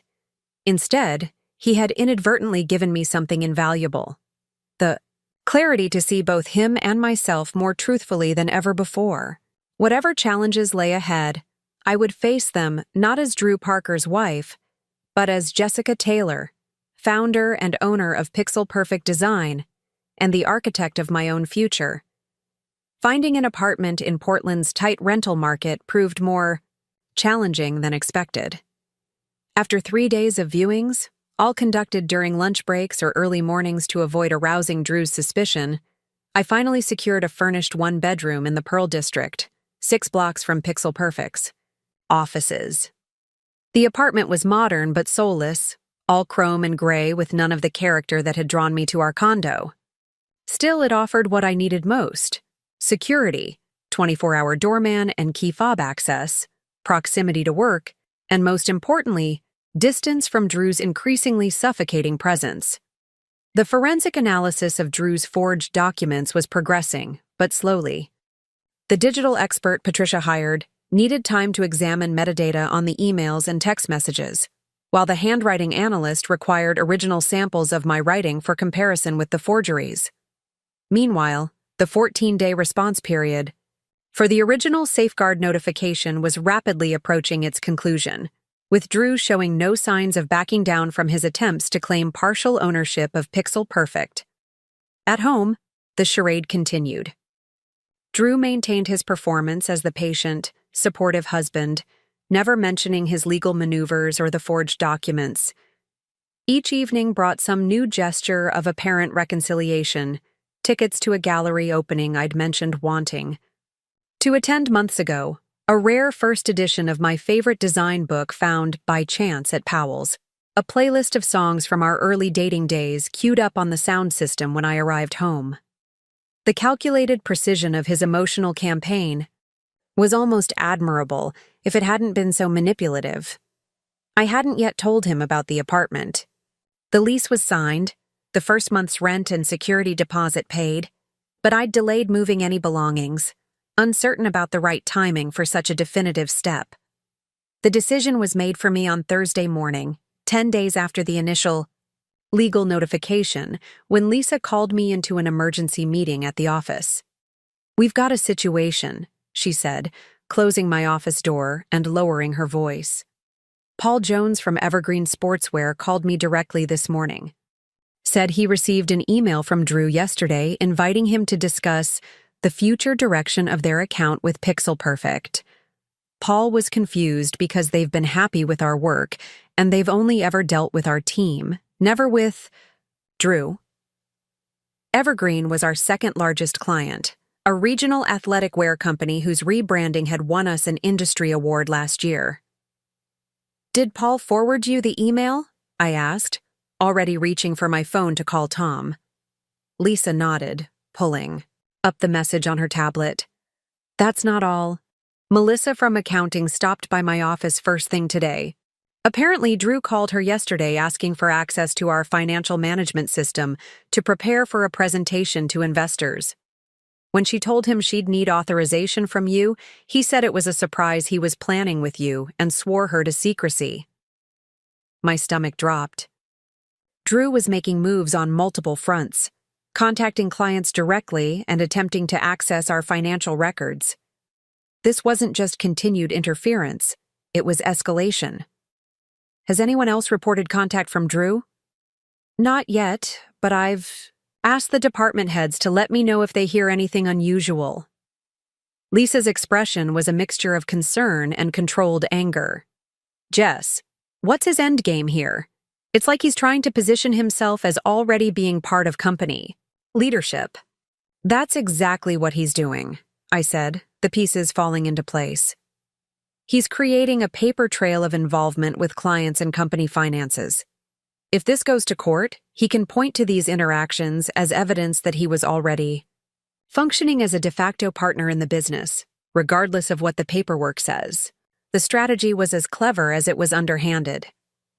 "I need to call Tom right away. And Lisa, thank you. Your awareness probably just saved us from a much bigger problem." After Lisa left, I called Tom, explaining Drew's latest moves. His response was immediate and unequivocal. "You need to move out today." This level of escalation suggests he's getting desperate, which makes the situation at home potentially volatile. "And we need to issue a formal communication to all Pixel Perfect staff and clients clarifying that Drew has no official role or authority within the company." By noon, the communication was drafted, reviewed by both Tom and Patricia, and sent to all employees, with a modified version going to clients. It was professional and factual, stating simply that Drew Parker, spouse of founder Jessica Taylor, is not employed by or affiliated with Pixel Perfect Design in any capacity. Any communications from Mr. Parker regarding company business should DICA Be directed to appropriate pixel-perfect team members. I knew the email would force Drew's hand, eliminating his ability to operate behind the scenes. What I didn't anticipate was how quickly he would respond. At 12:43 p.m., my cell phone lit up with his incoming call. I let it go to voicemail, following Tom's advice to avoid direct confrontation. The voicemail Drew left was chillingly calm. Jessica, I just received several concerned calls from people who got your rather public disavowal of me. Interesting timing, since I was planning to discuss a potential compromise with you tonight. I thought we were working through this privately, but apparently you've chosen a more aggressive approach. We'll talk when you get home. Don't be late. 30 seconds later, my assistant appeared at my door. Jessica? Your husband is on line 1. He says it's urgent. I declined that call too, asking my assistant to take messages from Drew but not put him through.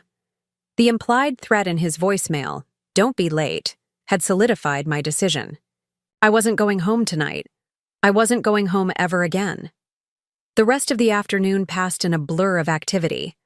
I called Karen, who immediately offered to help me move essential belongings from the condo.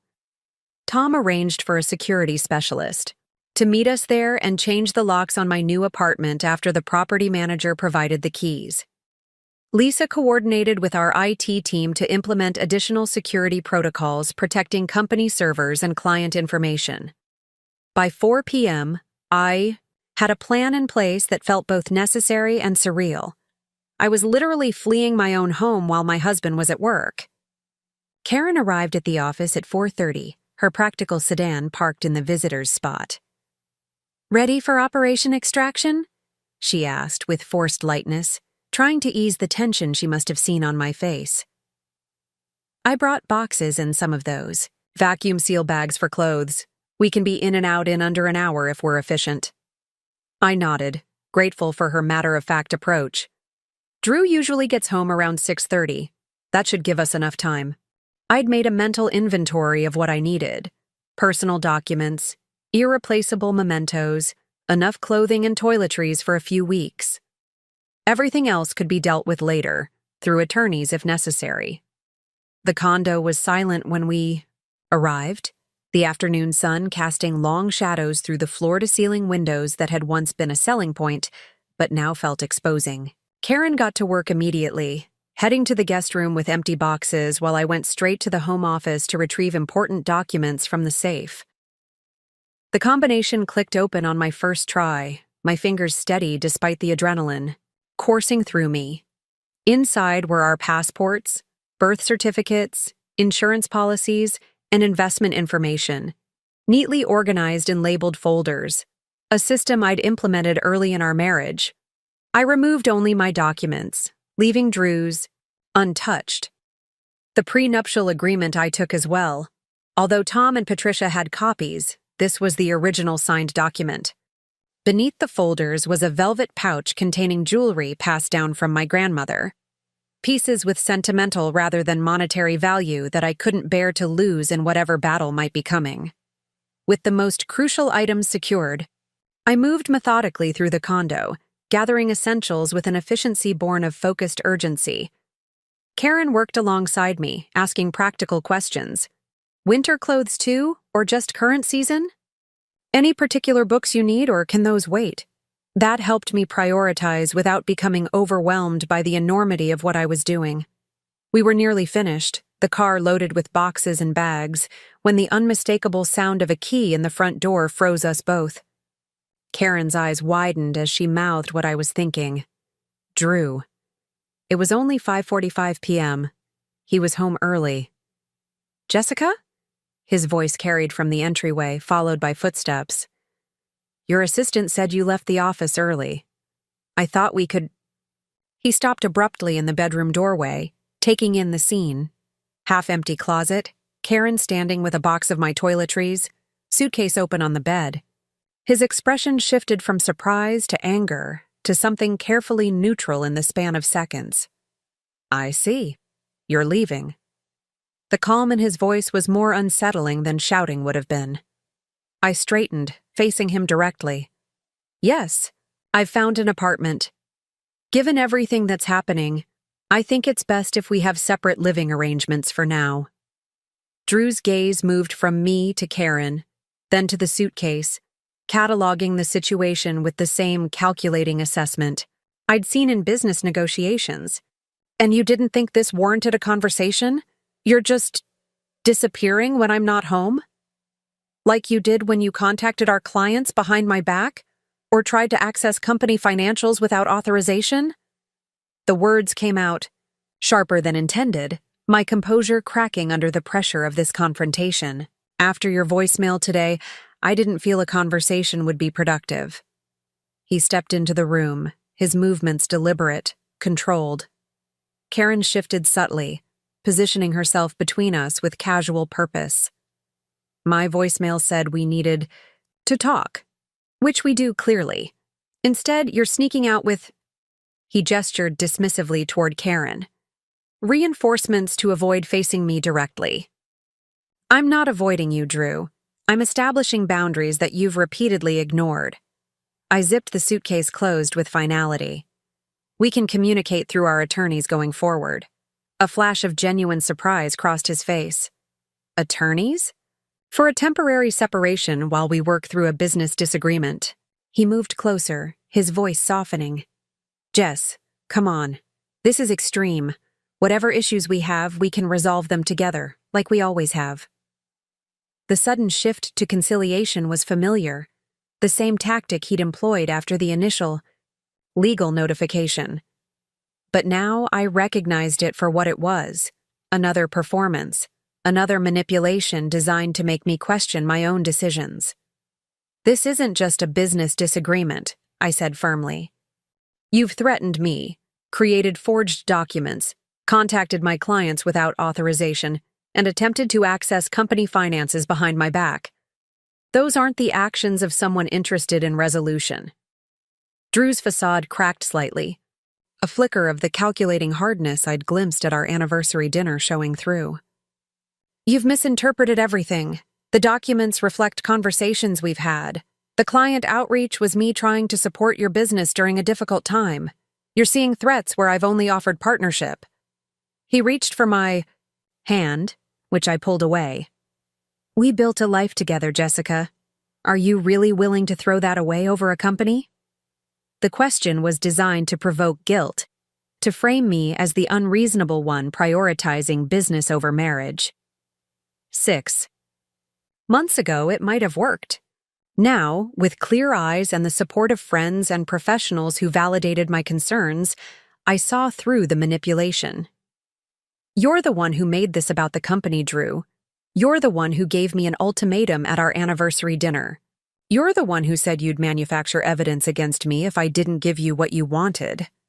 Karen, who had remained silent during our exchange, picked up the suitcase from the bed. I'll take this down to the car, she said quietly, giving me a supportive glance as she slipped past Drew in the doorway. When we were alone, Drew's expression hardened. So that's it? 7 years of marriage, and you're walking out without even trying to fix things? I tried, I said softly.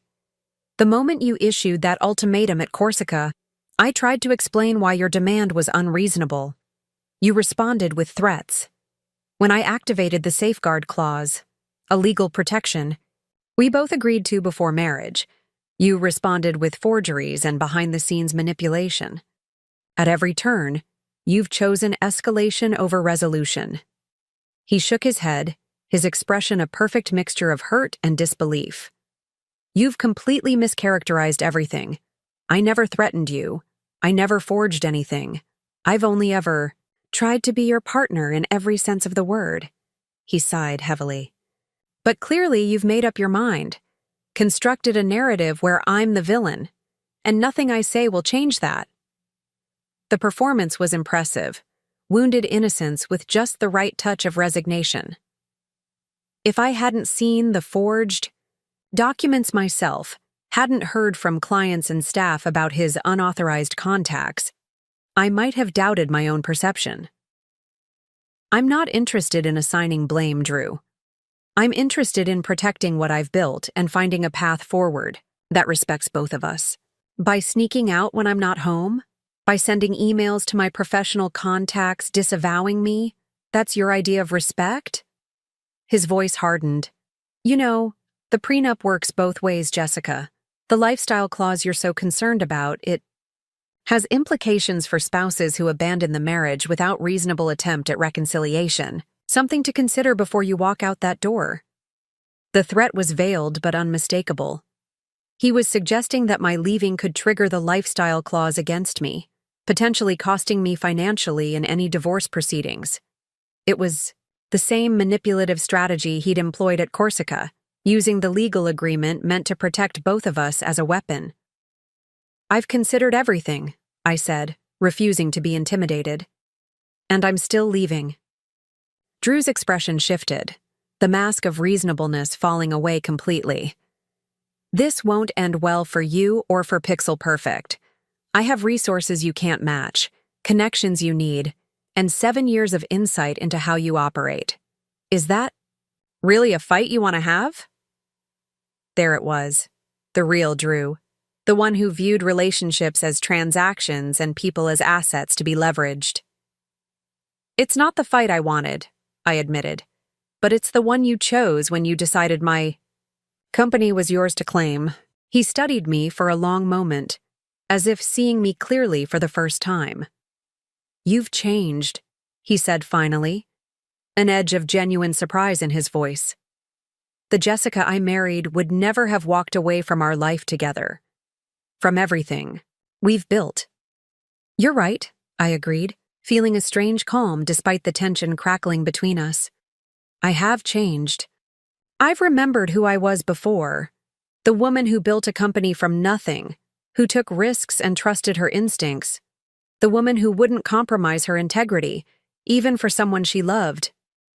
I picked up my laptop bag, the last item remaining. That's the woman who's leaving. Drew didn't follow as I walked out of the bedroom, down the hallway that displayed professional photos from our carefully curated life together, past the kitchen where we'd shared thousands of meals. He remained where I'd left him, silent and still, perhaps calculating his next move in a game I was no longer willing to play. Karen was waiting in the car, engine running, eyes alert for any sign of trouble. All good? She asked as I slid into the passenger seat, my laptop clutched against my chest like a shield. Let's go, I said simply, not looking back as we pulled away from the building that had been my home for the past 6 years. The finality of the moment hit me. I had just walked away from my marriage, from the life I'd built with Drew, from the future we'd planned together. The grief I expected was present but muted, overshadowed by a surprising sense of relief. Whatever came next would be challenging, possibly painful, but it would be honest. The pretense was finally over. My new apartment was exactly as I'd left it that morning, sterile, impersonal, waiting to be inhabited. Karen helped me bring in the essentials, arranging toiletries in the bathroom and hanging clothes in the empty closet with efficient movements. The security specialist Tom had arranged arrived promptly at 7 p.m., changing the locks despite the property manager's assurance that no one else had keys.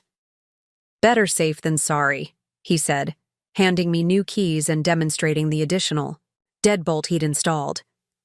Especially in situations like this. When both Karen and the security specialist had left, I stood in the center of the empty living room, surrounded by boxes and the scattered remnants of my married life. The silence was absolute in a way I wasn't used to. No background music that Drew would have playing, no gentle hum of conversation from the next room, no sense of another presence sharing the space. Just me, my belongings, and the uncertain future stretching before me. My phone had been silent since I left the condo, no calls or texts from Drew. The lack of immediate reaction was concerning in its own way. Drew wasn't one to accept defeat or walk away from what he wanted. He was strategizing, regrouping, preparing for the next phase of a battle I had hoped to avoid but now had to win. I unpacked methodically, finding comfort in the simple physical tasks. Clothes in drawers, toiletries arranged in the bathroom, important documents secured in the small safe the apartment provided. With each item placed, each space organized, I reclaimed a small piece of control over my life. By midnight, the apartment still didn't feel like home, but it felt secure, a base from which to manage whatever came next. Sleep eluded me despite my exhaustion. I lay in the unfamiliar bed, listening to the strange noises of a new building, my mind cycling through the day's events and potential scenarios for tomorrow. Would Drew come to the office? Would he attempt to contact clients again, despite the formal communication I'd sent? Would he escalate legally now that I'd physically left the marriage? The questions had no immediate answers, and eventually I drifted into restless sleep, dreams filled with fragments of arguments and unsigned contracts. Morning came too quickly, gray light filtering through blinds I hadn't properly closed. For a disorienting moment, I didn't recognize my surroundings, reaching automatically for Drew's side of the bed before reality rushed back. I was alone in my new apartment, having walked out on my marriage the previous evening. The magnitude of that decision settled over me as I prepared for work, choosing a structured black dress and bold red blazer, armor for whatever the day might bring. The pixel-perfect offices were unusually quiet when I arrived, the creative energy that typically filled the space muted by uncertainty. My team tried to maintain normalcy, but the sidelong glances and hushed conversations that stopped when I approached revealed their awareness that something significant was happening. News traveled fast in a company our size, and the formal communication about Drew had undoubtedly sparked speculation. Lisa appeared at my office door within minutes of my arrival, coffee in hand and concern etched on her face. "You okay? You look like you haven't slept." "I moved out last night," I said, accepting the coffee gratefully. Drew came home early and caught me in the act. It wasn't the smooth exit I'd planned. Lisa winced. "Confrontational?" "Surprisingly controlled, which is almost more worrying. He made veiled threats about resources and connections, implied I was violating the prenup by leaving without attempting reconciliation." I took a fortifying sip of coffee. "But he didn't try to stop me physically or create a scene." "That's something, at least." Lisa settled into the chair across from my desk. "The office is secured, new codes on all the doors, and security has his photo with instructions that he's not permitted entry without explicit authorization from you. IT implemented additional password protections on all systems overnight, and we've alerted the reception team to redirect any calls from him to your assistant, who will take messages but not put him through." The practical protection measures were reassuring, but also surreal. We were essentially treating my husband as a security threat to the company he'd claimed to support. "Thank you for handling all that. Has there been any contact from him this morning?" Lisa shook her head. "Nothing yet, but it's early." As if on cue, my assistant's voice came through the intercom. "Jessica? Tom Wilson is on line 1 for you." I exchanged glances with Lisa before answering. "Tom, good morning." "Jessica, I wanted to update you before your day gets underway. Drew's attorney contacted Patricia first thing this morning. They're requesting a formal mediation session regarding both the prenuptial safeguard clause and your company ownership." Tom's voice was carefully neutral, professional. "They're claiming that your departure from the marital home constitutes abandonment under the lifestyle clause, potentially invalidating the safeguard protection you activated." It was exactly the move Drew had hinted at during our confrontation. "That sounds like the threat he made last night. What's Patricia's take?" "She doesn't think it has merit. Leaving a potentially volatile situation following documented coercion attempts doesn't constitute abandonment in any reasonable interpretation. But it does indicate their strategy, trying to use the prenup against you while continuing to challenge the business ownership provisions." I processed this information, trying to see the chess game from all angles. "So they're still pursuing partnership in Pixel Perfect, but now they're also trying to trigger financial penalties against me for leaving?" "Essentially, yes. It's a two-pronged approach: Pressure on both your company and your personal finances. Tom paused. There's more. Drew filed for divorce this morning. The news shouldn't have been shocking. Our confrontation last night had made it clear the marriage was over. But hearing it stated as legal fact still landed like a physical blow. 7 years of partnership, of shared dreams and plans, formally, ended with paperwork filed by someone who had once promised to love me forever. That was fast, I managed, aware of Lisa's concerned gaze. It's a tactical move, Tom explained.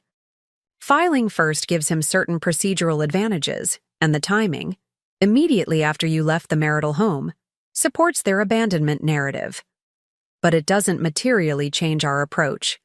We still need to focus on protecting Pixel Perfect, while ensuring the prenup functions as intended. After discussing next steps and scheduling a meeting for later that day, I hung up and turned to Lisa, who had remained silent during the call, but whose expression told me she'd understood the general direction. Drew filed for divorce, I confirmed. And he's challenging both the business protection clause and claiming I abandoned the marriage by leaving. Lisa's response was immediate and fierce.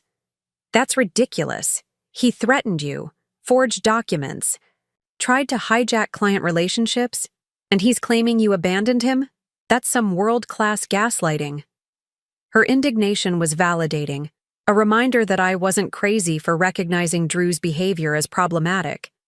Apparently it's all part of the strategy, I said, attempting lightness that fell flat. Make me defend myself on multiple fronts so I'll be more willing to compromise on Pixel Perfect ownership.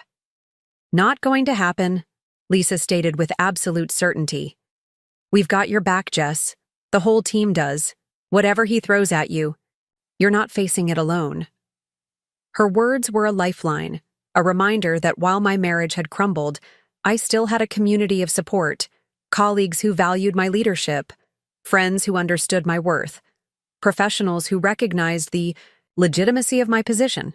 Drew might have resources and connections, but I had something equally valuable. People who believed in me and in what I'd built.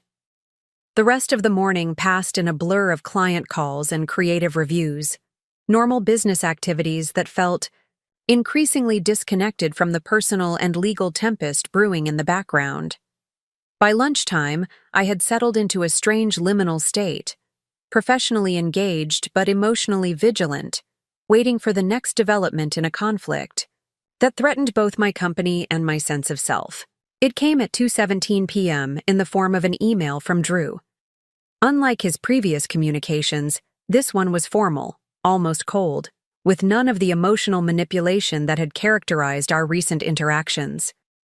Jessica, my legal team has advised that all future communication should be through counsel, but I wanted to extend one final opportunity for an amicable resolution before this becomes even more adversarial. I am willing to drop both the lifestyle clause claim and the partnership demand in exchange for a consulting arrangement with Pixel Perfect, terms to be negotiated, and a revised divorce settlement reflecting my contributions to your professional success. This offer expires at 5 p.m. today. After that, we proceed with full legal action on all fronts. Consider carefully, Drew. The message was classic Drew, presenting himself as reasonable while delivering an ultimatum disguised as compromise. The consulting arrangement was just partnership by another name, a foot in the door that would inevitably expand once established. And the revised divorce settlement undoubtedly meant circumventing the prenup's financial protections. He was offering to drop his current claims in exchange for essentially the same outcome through different means. I forwarded the email to Tom and Patricia with a brief note. Drew's latest compromise. Thoughts? Their response was swift and aligned with my own assessment. This wasn't a genuine attempt at resolution, but a tactical reframing of his original demands. Their advice was unequivocal. Do not engage directly, let the 5 p.m. deadline pass without response, and continue with our planned legal strategy. As I closed the email thread, a strange sense of clarity settled over me. Drew's message had inadvertently confirmed what I needed to know. There was no path to genuine compromise, no version of resolution that didn't involve surrendering what I'd built. The marriage I thought I had, the partnership I believed in, had been an illusion. The real Drew Parker had finally revealed himself fully, and in doing so, had freed me from any lingering doubt or misplaced loyalty. At precisely 5:01 p.m., as Drew's arbitrary deadline expired without my response, I felt something unexpected, not anxiety or grief, but a profound sense of liberation. Whatever legal battles lay ahead, whatever financial or personal costs I might bear, I had maintained my integrity and protected what mattered most. Pixel Perfect remained mine, a creation that reflected my vision and values. And I remained myself, not Drew Parker's wife, not a supporting character in someone else's success story, but Jessica Taylor, founder and creator, finally standing entirely on my own terms. 6 months can change everything. The crisp autumn day found me standing before the courthouse steps, smoothing down my navy blue suit and taking a deep breath of Portland's leaf-scented air. Tom Wilson stood beside me, briefcase in hand, his expression quietly confident. "Ready?" he asked, checking his watch. "We've got 15 minutes before we need to be inside." I nodded, surprisingly calm considering what awaited us. Today marked the final hearing in what the local design community had started calling the Pixel Perfect Battle, the conclusion to a legal fight that had consumed half a year of my life and tested every boundary I thought I had. The journey to this moment had been brutal but clarifying. After Drew's 5 p.m. ultimatum expired and I hadn't responded, he'd made good on his threats, launching a multi-front legal assault that targeted both my company and my financial security. His team filed motions challenging the prenuptial agreement, claiming my abandonment had invalidated its protections. They submitted the forged documents as evidence that I had previously agreed to his partnership in Pixel Perfect. They even attempted to freeze company accounts, arguing that as my spouse, Drew had claim to all business assets during divorce proceedings. What Drew hadn't anticipated was the community that rallied around me. Lisa organized the entire Pixel Perfect team to sign affidavits confirming Drew had never held any official position or performed any essential function within the company. Karen connected me with industry colleagues who provided statements about my sole leadership of the business since its inception. Most surprisingly, 3 of Drew's former colleagues came forward with evidence that contradicted his claims, including emails where he had discussed finally getting a piece of Jessica's company as if it were a new ambition, not the formalization of an existing agreement. The forensic analysis proved decisive. The digital expert Patricia hired found conclusive evidence that the emails Drew presented had been backdated, with metadata showing they'd been created just days before he presented them to her office. The handwriting expert identified subtle inconsistencies in the supposedly handwritten notes, suggesting skilled forgery rather than authentic documentation. Together, these findings not only invalidated Drew's claims but raised serious questions about his legal ethics. "Jessica." Tom's voice pulled me back to the present. "Patricia just texted. She's inside already, final row on the left. Drew and his attorney arrived a few minutes ago." The mention of Drew sent a familiar tightness through my chest, though the sensation had dulled over the months. I hadn't seen him since the preliminary hearing 3 months ago, when he'd sat across the courtroom in an impeccably tailored suit, his expression a careful mask of reasonable disappointment. Even then, facing overwhelming evidence of his forgeries and manipulation, he'd maintained the performance of the wronged husband, the supportive partner whose contributions had been callously dismissed. "How does he look?"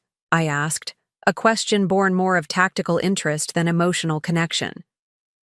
Tom gave a slight shrug. "Like someone who knows he's lost but is determined to save face."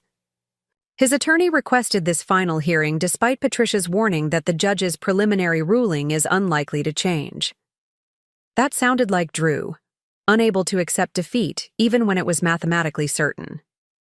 The judge's preliminary ruling had been unambiguous. The prenuptial agreement's business protection clause was valid and enforceable.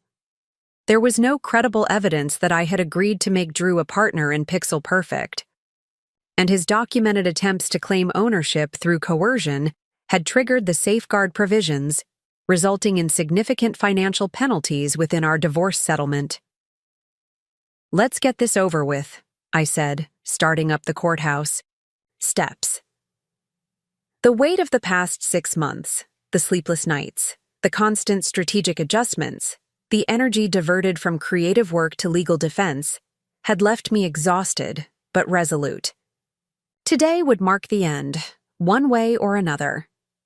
The courtroom was sparsely populated, just a handful of observers besides the key participants. I spotted Patricia immediately, her compact form and direct gaze a reassuring presence in the front row. Drew and his attorney sat on the opposite side, engaged in hushed conversation. Despite my determination not to look directly at him, my gaze was pulled inexorably to the man who had been my husband for 7 years. Drew looked smaller somehow. Still handsome, still perfectly groomed in a charcoal suit that probably cost more than my monthly rent, but diminished in a way I couldn't immediately identify. When he glanced up and our eyes met briefly, I understood what had changed. The confident charm that had once seemed so magnetic now appeared calculated, studied, like an actor's technique rather than genuine charisma. I could see the machinery behind the mask, the strategic consideration in every gesture and expression. I took my seat beside Tom, focusing on the papers before me rather than the man across the aisle. The proceedings began with practiced formality, case numbers recited, appearances noted, preliminary matters addressed. The judge, a woman in her 60s with shrewd eyes and an efficient manner, reviewed her notes before addressing the courtroom. After careful consideration of all evidence presented, including forensic analysis of disputed documents, witness testimony, and financial records, this court upholds its preliminary ruling in all aspects. She looked directly at Drew's attorney. "Counselor, your motion to reconsider is denied. The prenuptial agreement stands as written, with the business protection and safeguard clauses fully enforceable." Drew's jaw tightened visibly, the only crack in his composed facade. His attorney leaned toward him, whispering something that Drew dismissed with a slight shake of his head.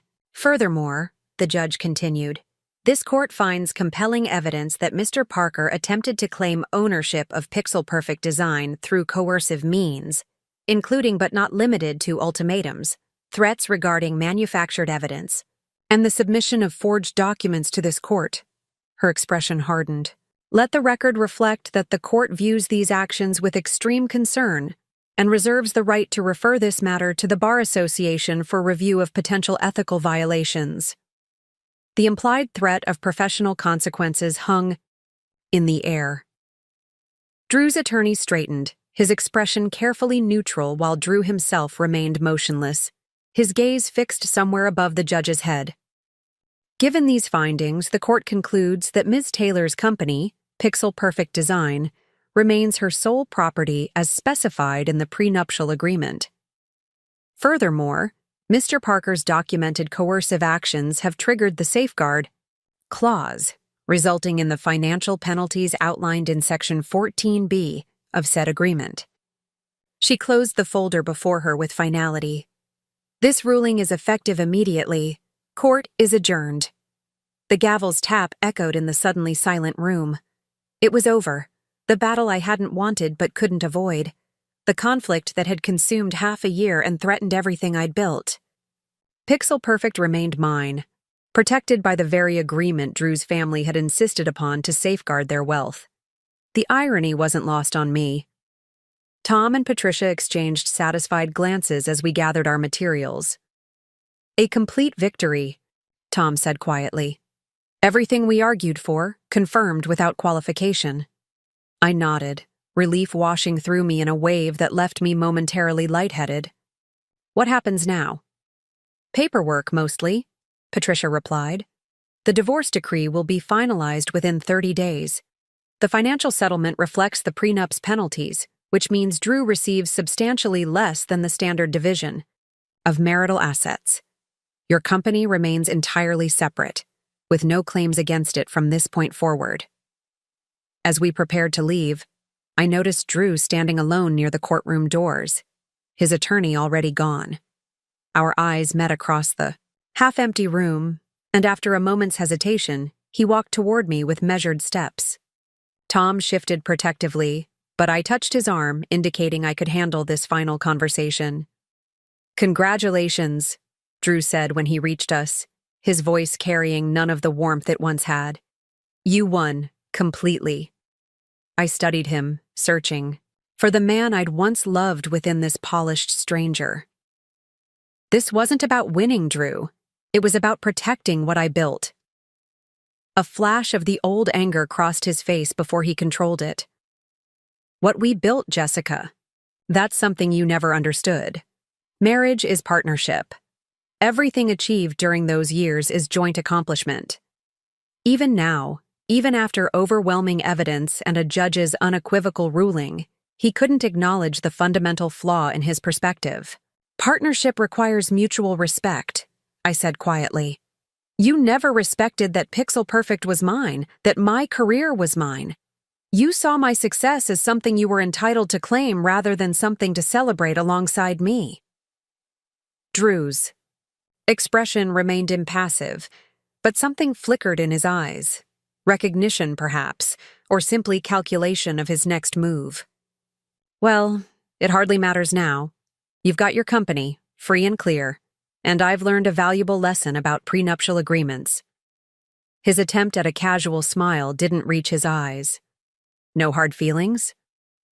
The audacity was so perfectly Drew that I almost laughed. After threats, forgeries, and 6 months of legal warfare, he stood before me offering closure as if we'd had a minor misunderstanding. Goodbye, Drew, I said simply, stepping around him toward the courtroom doors. I felt his gaze follow me but didn't look back. Whatever connection we'd once shared had been severed long ago, not by legal proceedings, but by the moment he decided my work was his to claim.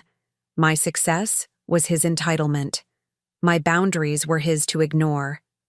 Today merely formalized what had been true since that anniversary dinner at Corsica.